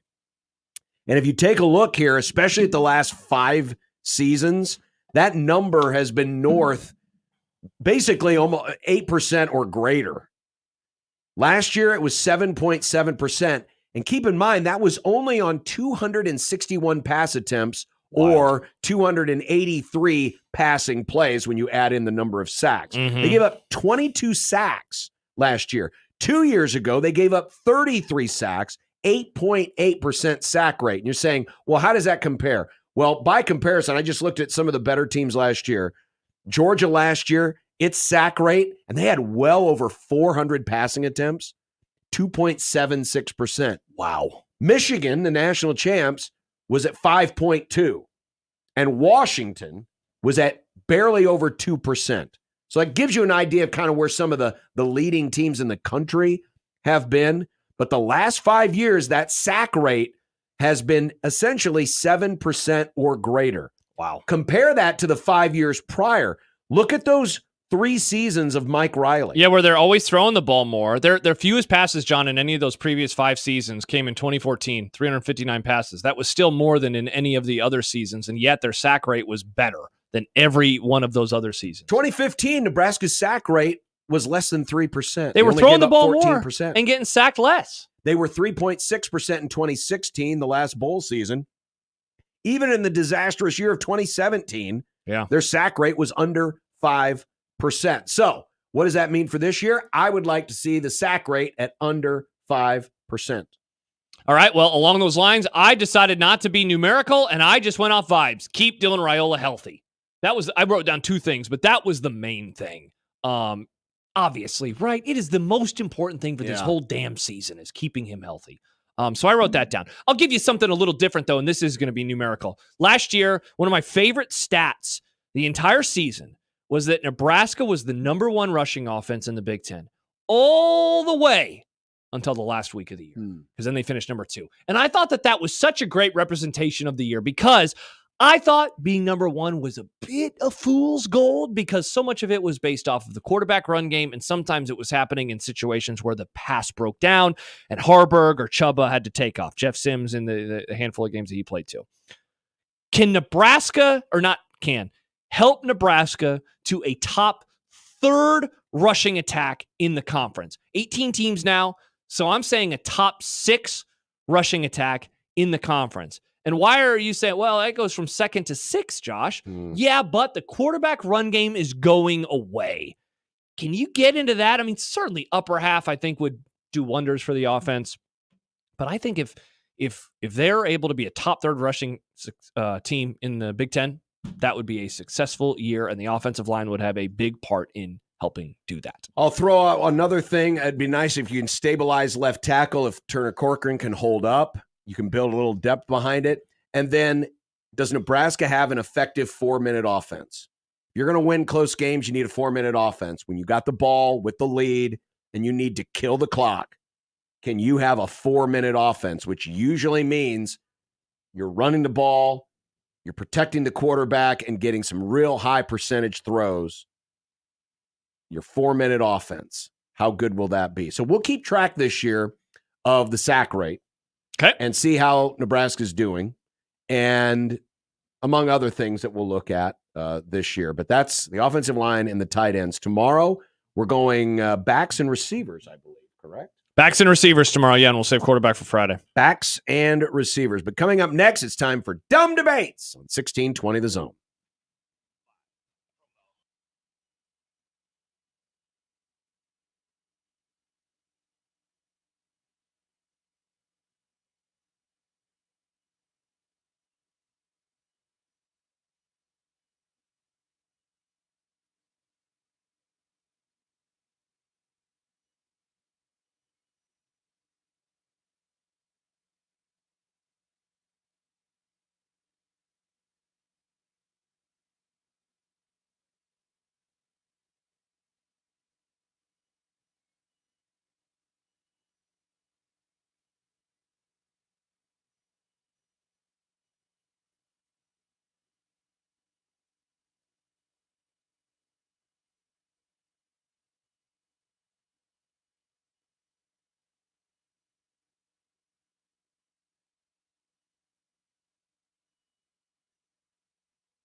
would be nice to have a boat. Throw. It would be nice to have a boat. Throw. It would be nice to have a boat. Throw. It would be nice to have a boat. Throw. It would be nice to have a boat. Throw. It would be nice to have a boat. Throw. It would be nice to have a boat. Throw. It would be nice to have a boat. Throw. From your mom.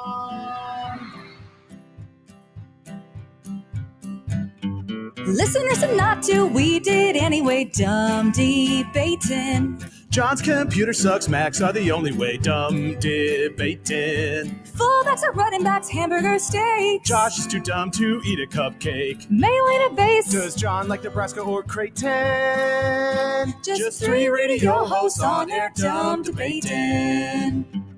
Die for the pylon or give up on the plate, dumb debating. Millennials are great and old should go away, dumb debating. Rarely do we find any common ground. Josh wants his food to be the best around. Even if it gives him fatal flatulation.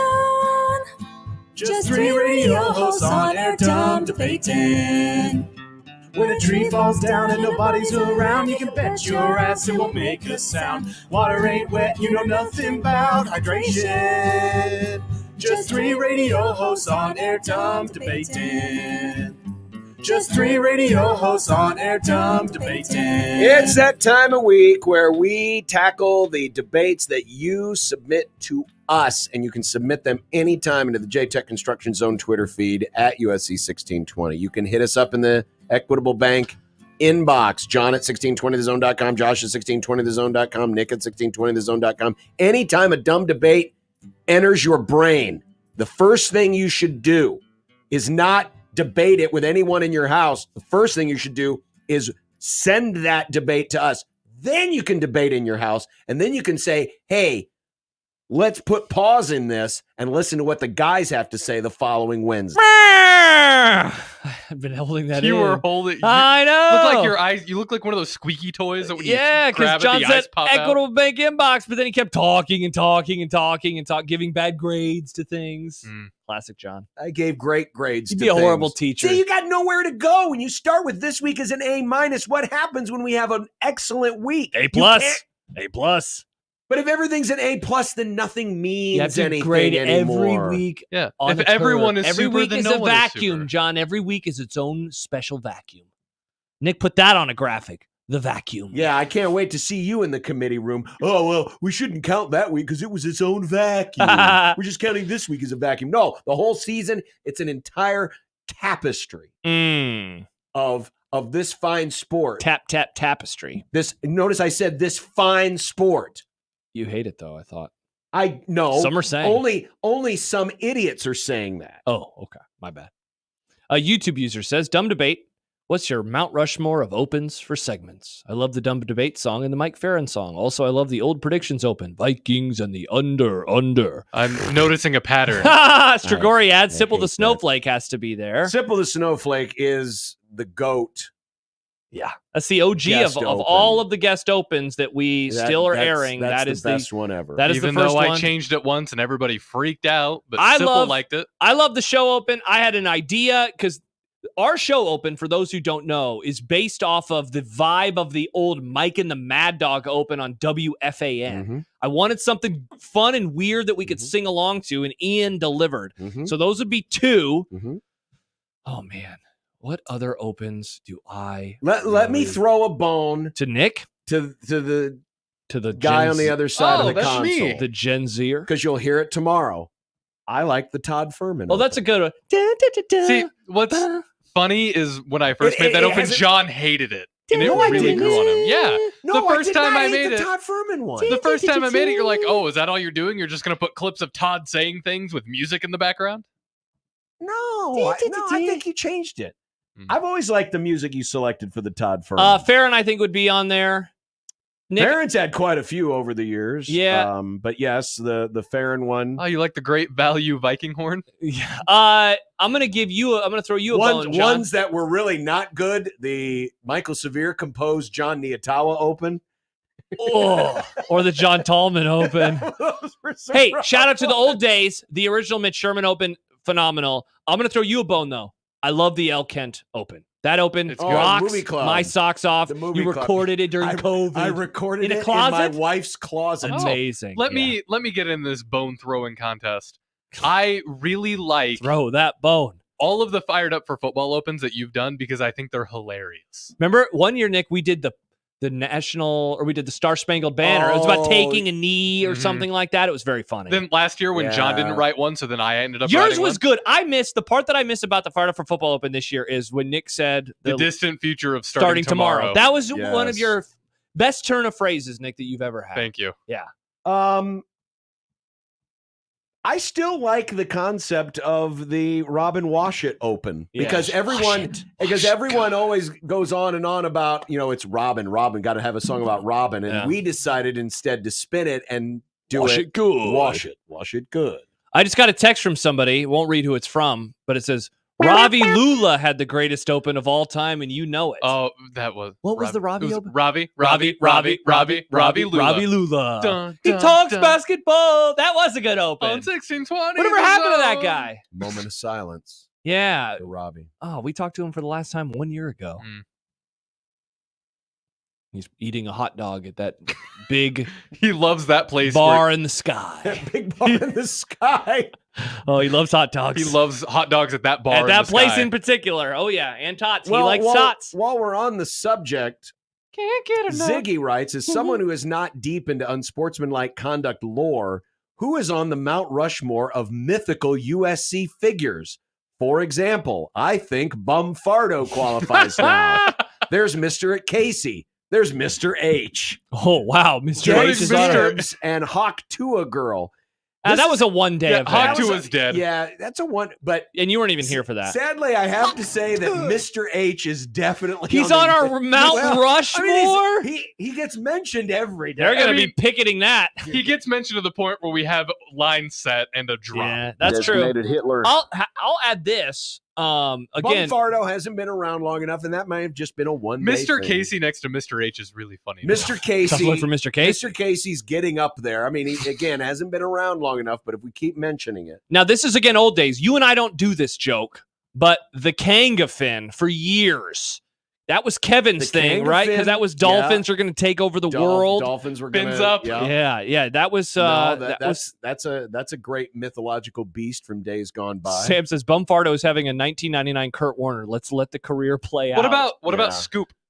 Scoop? Oh, she wasn't mythical. She was a real person. Yeah, she wasn't mythical. I'm trying But to think of other... eventually real life become legend, become myth. Here's a mythical character that I think deserves some Casey Mike's mom. Oh, Casey Mike's mom. Casey Mike's mom always has a line for us. Oh, yeah. That's a good one. Casey Mike's mom, who lives basically on Twitter. Hey, how about Harambe? I mean, we did a whole game. We built a whole game around Harambe. Harambe is on the Mount Rushmore. And we don't make as many figures. references anymore, but Harambe was a big part of this show Very for a big while. part of the show. It basically made Stibbs until he died. Yeah, R.I.P. him too. What about Glory Hole? Him and Glory Rocky? Hole. We do talk about Glory Hole. Well, but he's not mythical. But the Glory Hole is. I mean... Oh, Jed points out, maybe not Mr. H, but definitely Chocolate Hitler. We used to have Chocolate Hitler was a vital part of our show for years. But since I've been on the Grum, which It's is now 4 years now, Mr. H now. the only time Chocolate Hitler came up was when John took that or hung up that picture of your wedding reception. That's right. Chocolate Hitler was at your mythical wedding reception. That's true. Wow. Oh, speaking of mythical characters. Oh, yeah. Oh, She definitely would be on there. Oh, yeah. Star Wars Fiend. Because her loyalty certainly was a myth. She's next to Mr. H, right? All right, guys. Evil Kent says Star Wars Fiend. Evil Kent. Evil Kent. Evil Kent, who's back this week. Like that, Oh, yeah. Nebraska. Evil Kent returns Kent this for sure. week. Jess says Hype Monster. Hype Monsters, he's getting up there. Multiple people brought up Bill and Lincoln. Hey. Who is now in Nashville. Yeah, Bill in Nashville. As Tony points out. Bill in Nashville. Mm-hmm. Yeah, he's definitely in there. So there's a few. Yeah. There's a few. I had an idea to do graphics Yeah. for commercial breaks that just breaks down some USC lore, like Yeah. lore entries. For That'd be USC. fun. Paul says, guys, I saw Oklahoma's adding a Toby Keith song sing-along in between the third and fourth quarters. What if NU ditched Thunderstruck for a sing-along? So what song would you pick? I mean, what? Well, or knowing the Toby Keith lame song? asses around here, it'll be that I'm not even going to say the song. I cannot believe you don't like that song. But it's done everywhere. It's overdone everywhere. You're right. It's not. One Shining Moment does suck. Yeah, no, good take. I'm not. No one sings along to One Shining Moment. Wait, everybody does that song? Da-na-na-na. The one that Nebraska did in the Mike Riley era? No, the song I'm referring to, I won't even mention it because then you idiots will start singing along. Is it to Scarlet and the Cream? But it is No, that one the sucks, worst sing-along song Seven Nation Army? ever. Seven Nation Army? Ever. Whoa. Oh, he's talking about Sweet Caroline. No. Oh. No, the one that they did, Let Me Clear My Throat. That's the answer. I know you don't like it, but that was cool. The stadium got into it. They sung to it. They did, man. That was out of nowhere. Like the traditions. Yeah, and it was all born out of a tainted win because Nebraska got a bad call by the officials. That was the cool part about it, though, is that it came up naturally because they got a win and they played it and everyone lost their minds. Like, People that's how the forget cool traditions start. That was born in a losing season. How about Jordan says, "Hey, baby"? I like that one. The band used to play that when I was in college. Hey, baby. Ooh. Oh, the band, I wanna know the band. if you'll be my girl. The band. Yeah, well, they weren't walking. They were just standing there. Thank God. What if we changed it to the Big Ten commercial song? Oh, I want to live forever. I want to live forever. That would be a great song. It's a great song. That would be a great song. Oh, by the way, another open that somebody likes. Crap, where was it? Was it a text message? It's Jack's other open, the one that we don't play for him, the one that mentions JPJ, the Christmas song for Jack. Oh, yeah. Jack Mitchell is triggered on Twitter.com. Jack Mitchell. I love that song. That's my favorite song. Yeah, I think I wrote that one, and I think we usually do. I usually bring that out seasonally. There's JPJ. He just got creamed. Do the refs not know the bad calls happen or something for both teams? I'm just honored that Mr. Casey has made it onto the that's legend wild. list. What a comeback from Mr. Casey. Mustache Adam wants to know, having road trip to the Dakotas recently, we saw 49 of the 50 states' license plates. Which state has the best and which has the worst? I think we did this one not too long ago. Oh, did you do this one? Well, I I'm know sorry. the best one is Hawaii, I think. Hawaii or New Mexico. I like the best. New Mexico. You're right, because we did it. The New Mexico. Okay, you did do that. We did because we talked about New Mexico. The New Mexico one that has the black one with the chilies on it. Yeah, those are awesome. I really like the Oregon one with the mountains and the tree, and I think the California one is just badass because of the font. I think the California font is very cool. I like Colorado a lot. So when we recently went to Denver, the green one, I didn't realize how many variations of the license plate that Colorado had, because it's always the mountains, and sometimes it's green, sometimes it's pink, sometimes there's a fish. Interesting. Sometimes there's other animals, a bear. By the way, another one of the characters. This is one that we haven't talked about much, but Padilla mentions Heisenbear. What about Heisenbear? What was the other name for that bear? Syphilis bear. Syphilis bear. Hey kids. What a classic character. Yeah. Before your time, Nick. Another mythical character that was born out of the College World Series. Hey kids. Was Wank Hilliams. Oh yeah. Nerd Live. Yeah, and I missed out on the whole who's the other guy that you and Kevin really like? George something. Mm-hmm. George someone who sings songs. Isn't there another one? No, it was Wank Hilliams. I thought that there's another guy named George. Oh, no, Conway Twitty? Conway, yeah. He's Conway not mythical. Twitty. No, he's real. I don't know who that is. He was real. In our hearts and minds. I love him. Michael, not severe, says, which saying would be more true? Chicken wings are just another version of chicken nuggets, or tater tots are basically hash browns rolled up in a crispy little shape. Oh, that one is far more accurate than saying that chicken wings are chicken nuggets. Unless you're talking boneless about wings are nuggets. Well, then call them boneless wings. But the boneless ones are definitely. Yeah, I'm with you. This is an easy one. Yeah. All right, so I'll ask the other one. Is spaghetti sauce basically a condiment since it's a sauce? Barbecue sauce is a condiment. Cheese sauce can be a condiment. So is spaghetti sauce a condiment? No, because you don't dip stuff. I mean, you do dip bread in it. But when you eat it with spaghetti, you're not like, let me dip my spaghetti into sauce. The sauce is on it. Marinara and spaghetti sauce are two different things? Yeah. Well, a lot of people do put marinara on their spaghetti. Mm-hmm. I mean, the basics of spaghetti sauce are essentially a marinara sauce. Yeah. But no, I mean, the only thing I think of that you dip marinara, either breadsticks or cheese sticks, right? Yeah. But its primary function is to be on top of spaghetti. I'm with you. By the way, more callbacks. Colin says Frost Flash was good until it wasn't. Frost Flash was awesome. So was Buki Flash. Buki. I missed the Buki Flash. Jess brings up one that we haven't thought about in a while. Bangin' the Groove. Bangin' the Groove. It wasn't really. That was Senator Tommy Tuberville's son? Brother. Oh, another lore. When he was running for senator. Because that was the camp. I think that was. I thought that was when he was still coach. Oh, maybe you're right. Goldberg's curly fries.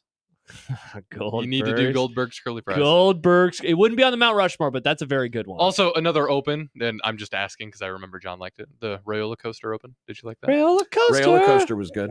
Wes says you can't go wrong with the whole stadium singing Journey's "Don't Stop Believing." I accept it's Journey, so you can't go wrong. Wow. John says Twist and Shout. Come on, come on, come on, come on, baby. I would like it. That'd be fun. Whatever it is, I would like it to be something you don't hear everywhere else. Yes, for sure.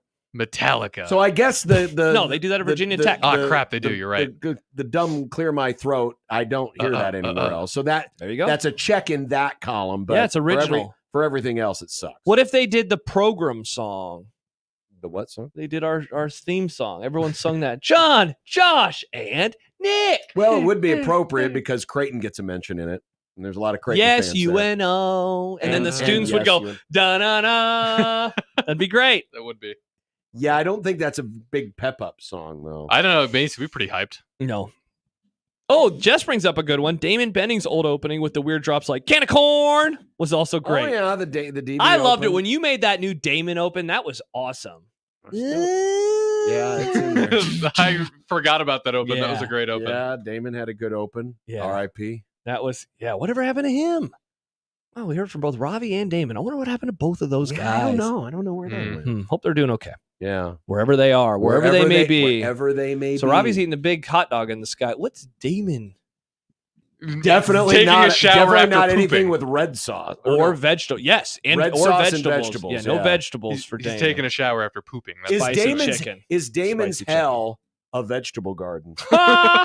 And there's no shower after his poops. La Liga. I love the La Liga open. The La Liga Well, that's open. not really. mix. It's just a sounder. Yeah, but it's kind of an long open. enough to be something. All right. Yeah. Key Party. I'm biased. I love Key Party. I worked really hard on that. Are we bringing that back this week? Hell Is the yeah. Key Party back? Key Party's back. Oh, man.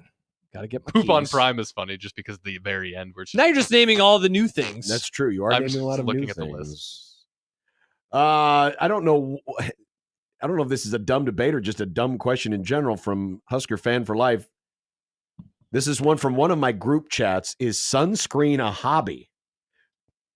What? I Sunscreen? I have no so I idea.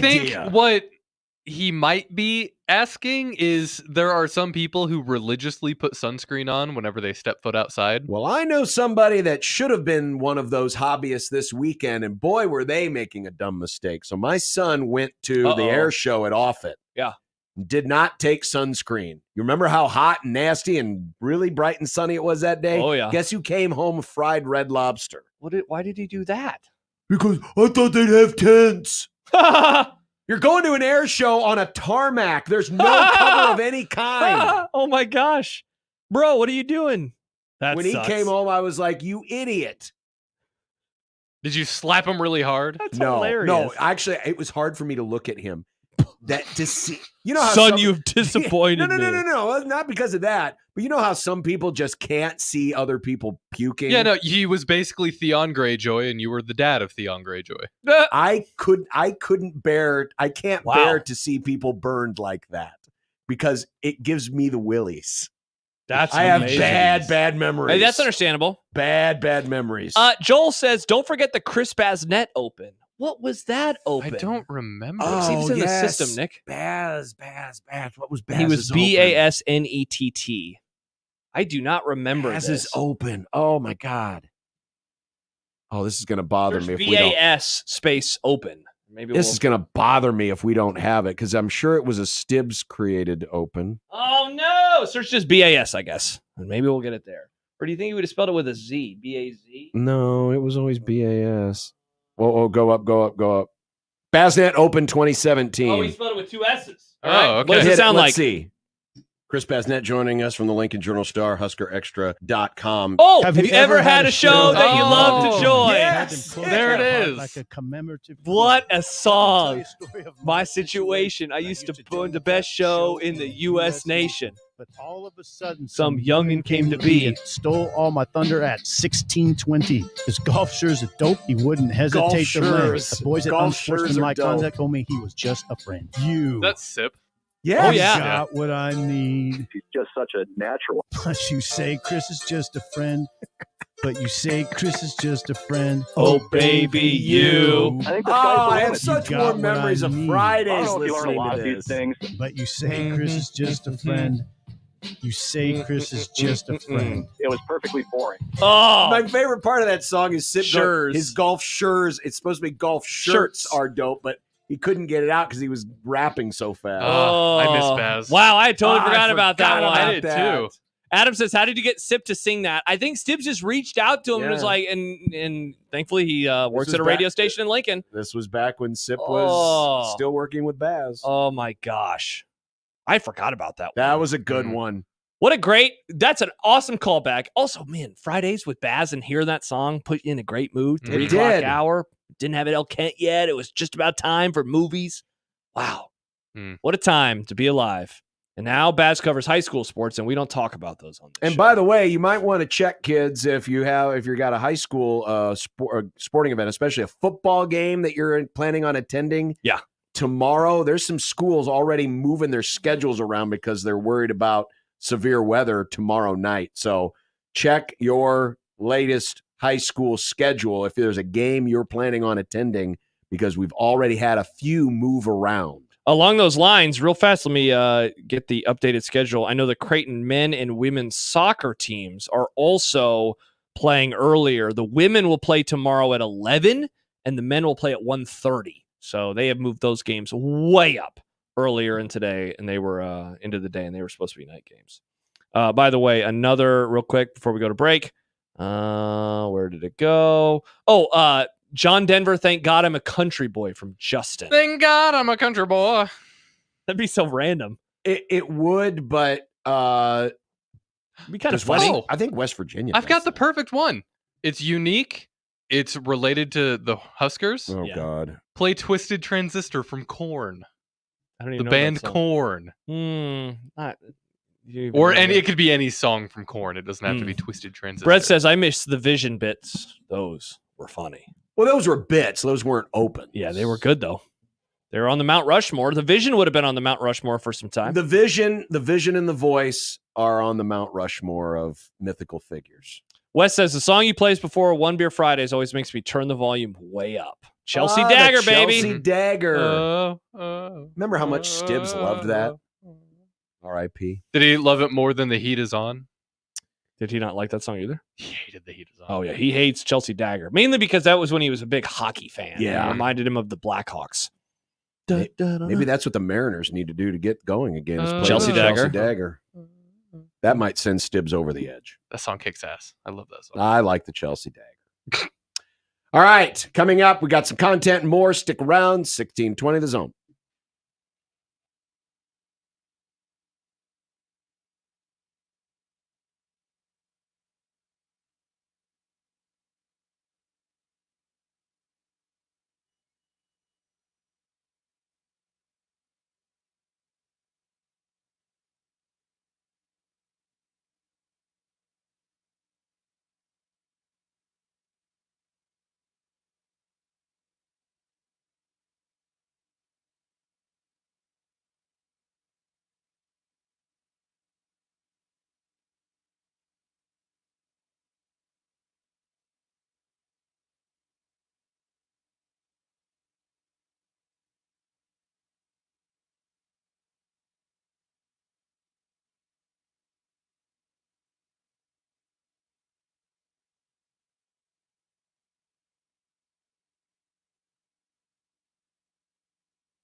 John, you know it's Wednesday.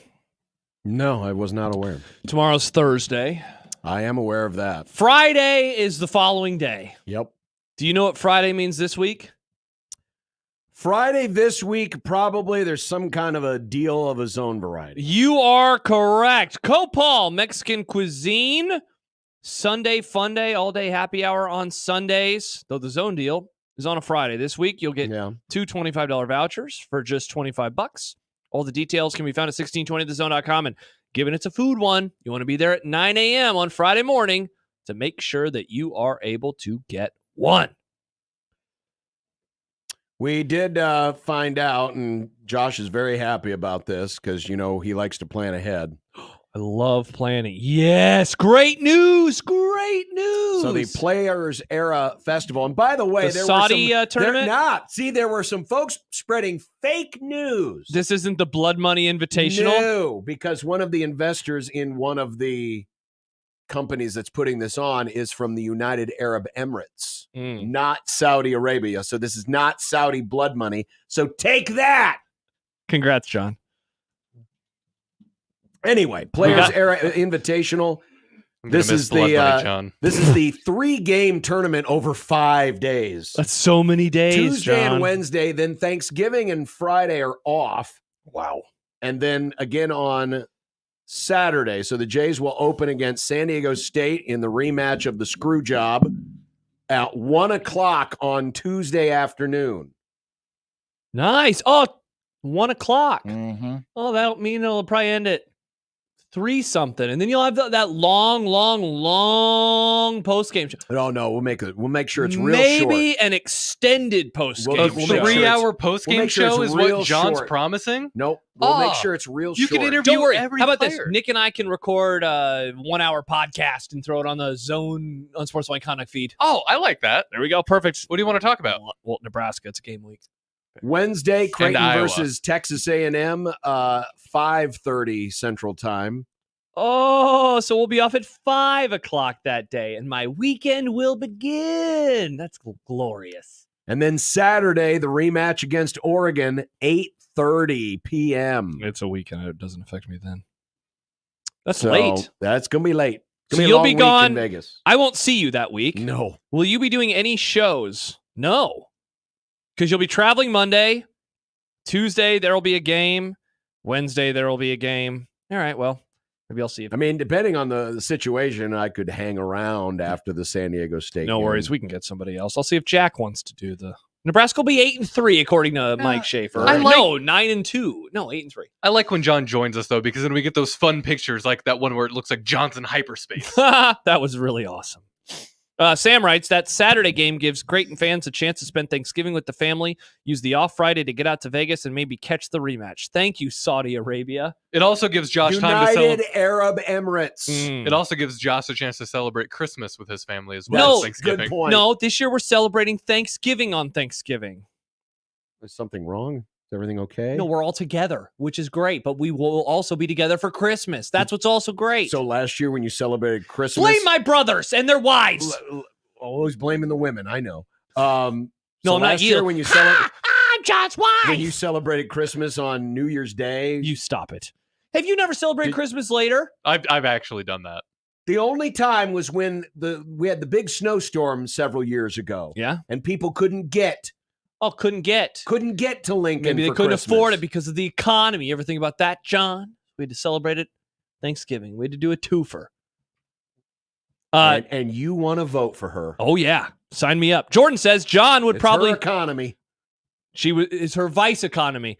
Jordan writes, John would probably grade that basketball week as an A++. Yeah, grade this stupid-ass week. Yeah, John. Well, okay. All the dribbling.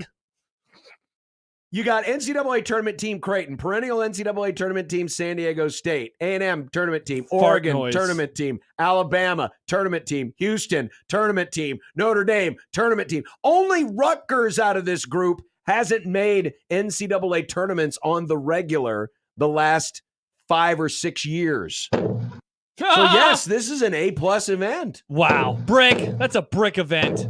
Again, compared to other college basketball events of its kind. Interesting.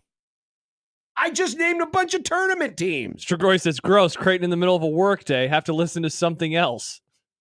And then add, still football season, basketball is irrelevant. Yeah, you forgot about that part, though, John. It's football season.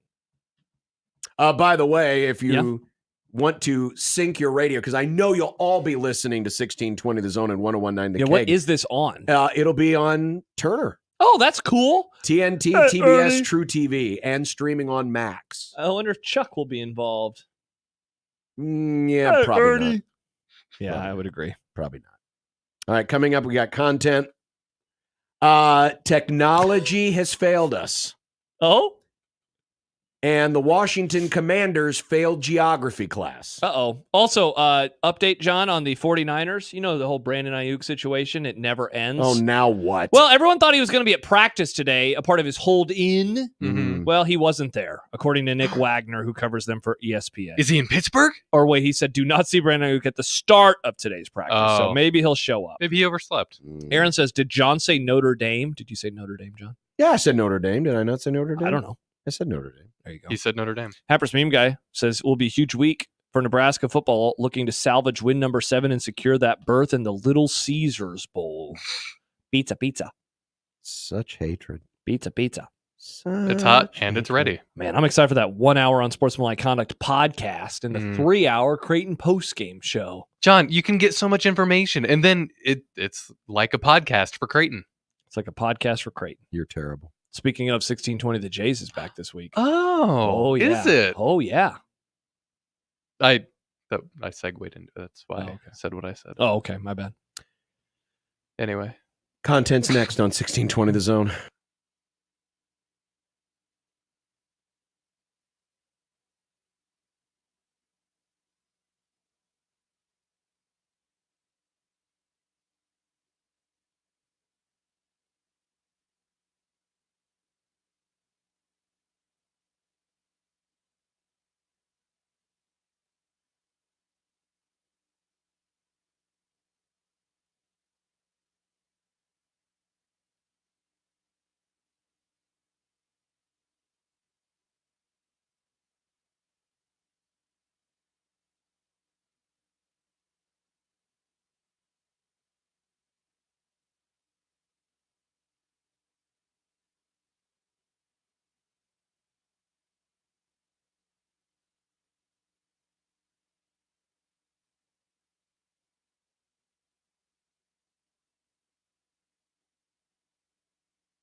Look, I made you some Unsportsmanlike content.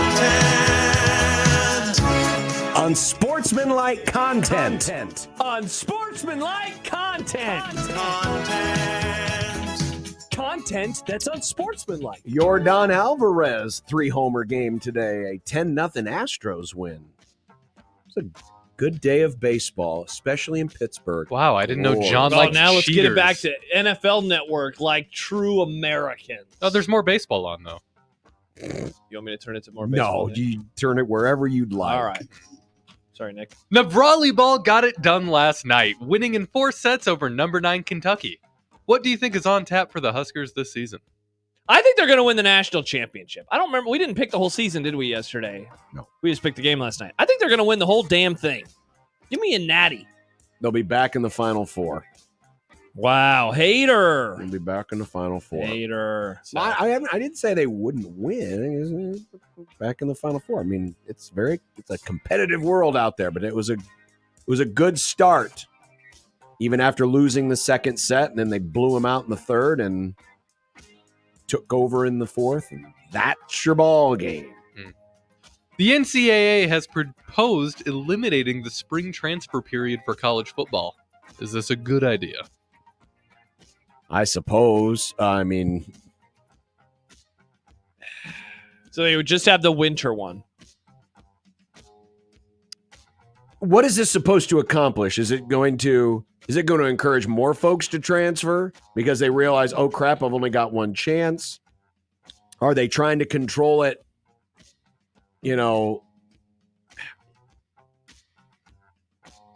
I guess I don't understand why this was necessary to change. It's a good question. So reading Max Olson's story, if approved, the change would take effect for the 24-25 school year. The December transfer window will open on the Monday after conference title games and extend the 9th through the January the 7th. See, if I was going to get rid of one, I feel like that one is the bigger pain in the ass because it falls during most of the playoff. Yeah. But I understand that calendar-wise with schools, you can't have a typical free agency period that's after everything because, again, kids got to go to classes. Yeah, but if you keep the spring one, then you've got the rest of the spring and the summer to get reacclimated to your new place and basically start fresh in the fall.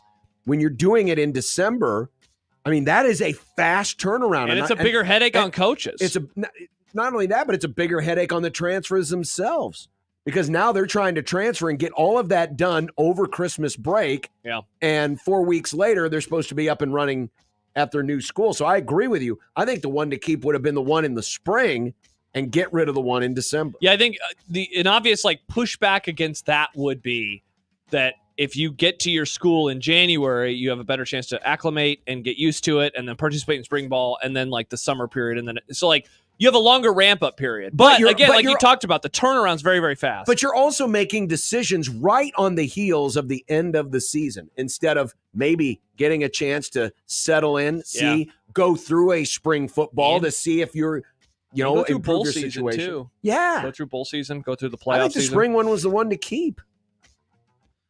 Good news! The NFL is not going to get rid of the chain gang to measure first downs. The experimental Hawkeye system, go Hawks, had too many issues in the preseason. Are you disappointed that technology has let us down yet again? Yeah, I don't know why Nick is so excited about this. I like the chain gang. What? Yeah. What? It's very football. I see it, and it's like a very football thing. Was it Florio? No, Michael David Smith of Pro Football Talk said the technology may well work in the NFL someday, but that day will not be in 2024. This is definitely going to happen. It's a matter of when, not if. Here's the thing, though. You could go several days without seeing the chain gang ever come out. Officials are eyeballing these things a lot more than they ever have before. They want to get to playing. And so the chain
You keep doing what you do. Your team keep doing what you do, and I will continue to cherish every single moment. It's been so bad, though. Such a bummer. Imagine me being happy. Well, you were happy earlier today. Obviously, you need to be brought down a peg by giving that schedule an A-. Hell yeah, baby. Football's back. The Washington Commanders have landed a new stadium sponsorship deal. Northwest Federal Credit Union. The stadium will be called Northwest Stadium. This is not Washington State, mind you, which is in the Northwest. This is Washington, D.C., which is the District of Columbia. Bring back Dan Snyder? What is wrong with this division? I mean, so many dysfunctional... It's a sponsor. But can you imagine? It's called Northwest Stadium.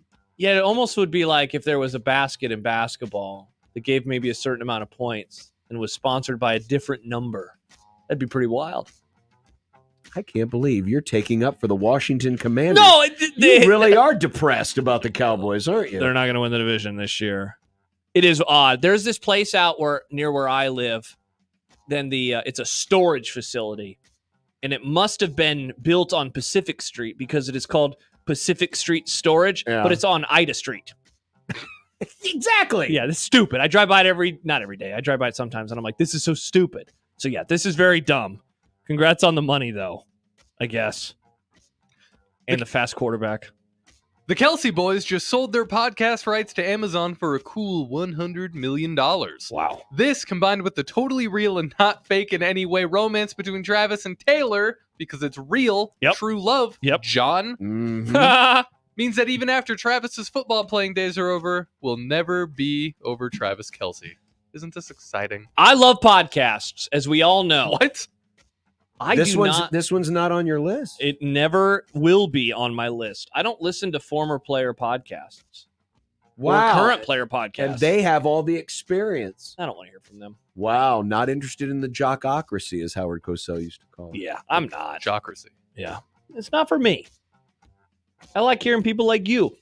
Dorks. Well, my romance with Taylor Swift is just as real as Travis's. They kissed. Have you kissed her? No. Then So it's not as real. not. I'd say it's much less real. AI. Oh, interesting. Oh, no. Well, boys, we finally made it. We'll go to bed tonight laying our heads on our pillows, dreaming of football. We'll wake up tomorrow, head to Oscars to host the Red Out Power Lunch brought to you by Union Bank and Trust, and then host a program. At 5 o'clock, college football will kick off, and we'll be glued to Howard Rutgers. Yup, we finally made it. How will you celebrate the last night without the Lord's sport? Great question, Nick. I can tell you wrote it. Howard Rutgers sounds like a name of an attorney or an accountant. Or a place you'd go for or like lawyerly. a firm instead of going Hamlin, to and Merrill McGill. Lynch. Howard Rutgers. Or like trust us with your money. a really bad burger joint. Or a really bad burger joint. Howard Rutgers? Yeah. How will I celebrate? Well, I'll be dreaming of football season. I'll be very excited for football season. Probably hang out. I'm going to walk Banks. It's going to be glorious. I mean, I'll treat this like a typical Wednesday because that's what it is. So what are you going to do? Just go home, have dinner, probably go for my walk, and that'll be it. Nick, apparently the YouTube was muted. Yeah, the StreamYard messed up. Uh-oh. And I didn't notice it because I didn't have that window open. I was like, why are there so many comments Yeah. randomly at 5:50? I saw the generous listeners of the Grum saying that there was something wrong, so then I went to that window. They're being really mean about it. This Golden Fang guy was pissed. No, it's fixed now, John. The StreamYard just disconnected for whatever reason. I just had to refresh. Sometimes there's technical snafus. This is why we still need a chain gang. Thank you, John. This is why. You know what else we need? A break so we can get ready for dinner. Yeah. On 1620 The Zone.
When you knock us down, we're going to get up. And on the way up, we're going to bite a kneecap off. Crust is good on your pizza, not your ass. I will eat your ass first. He's tough as a Woolworth steak. And then it's going to take 2 more shots to knock us down.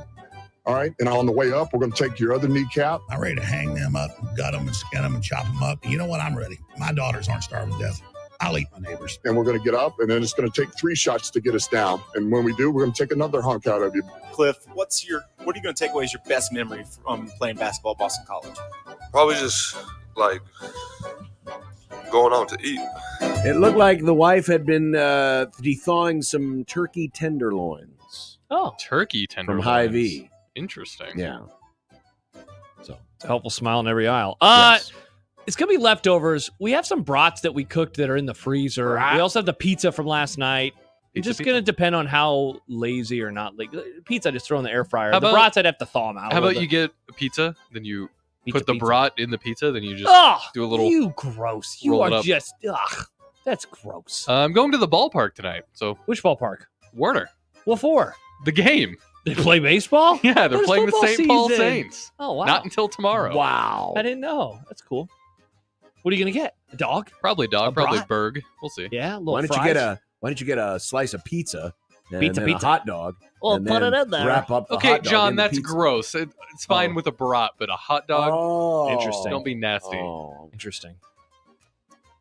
Tomorrow, don't forget, for lunch, come join us because it's Wings, Rings, and Football Things. Hell yeah. Our annual 1620 The Zone football power lunch. All of our hosts of our shows will be there in the noon hour during Connor's show. We'll have a round table on the upcoming season. Yes. And then this Grum will stick around and finish the day's broadcasting. Of course, Connor will be there for his entire show, and we'll be there for our entire show at Oscars at 173rd and Center. But for lunch, come on out. There'll be food specials. We'll be say there. hi and have some wings, rings, and football things. Going to be a lovely, lovely day. Lovely excited. day. We'll watch the Howard Rutgers game at 5. There's a ton of baseball on, as we discussed earlier. That's great for you. By the way, if this were a Dallas Cowboys roundtable, it would be called Wings and Football Things. Damn it, you jerk. That was good, though. That was good. Damn it. That was good. I can't even argue. Bummer. So that's tomorrow. Please Yes, join us. we'd love to see you. Join us as we kind of put a bow on Red Out Week. Brought to you by Union Bank and Oscar. And then we'll still have one more day, though, this week where we get to talk a little bit more and preview a little bit more of the game. Wait. So the week's not ending tomorrow? No. See, there's this other day. It's called Friday.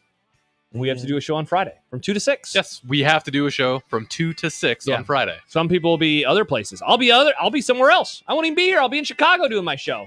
Also, our predictions for the college football season, non-Nebraska, tomorrow.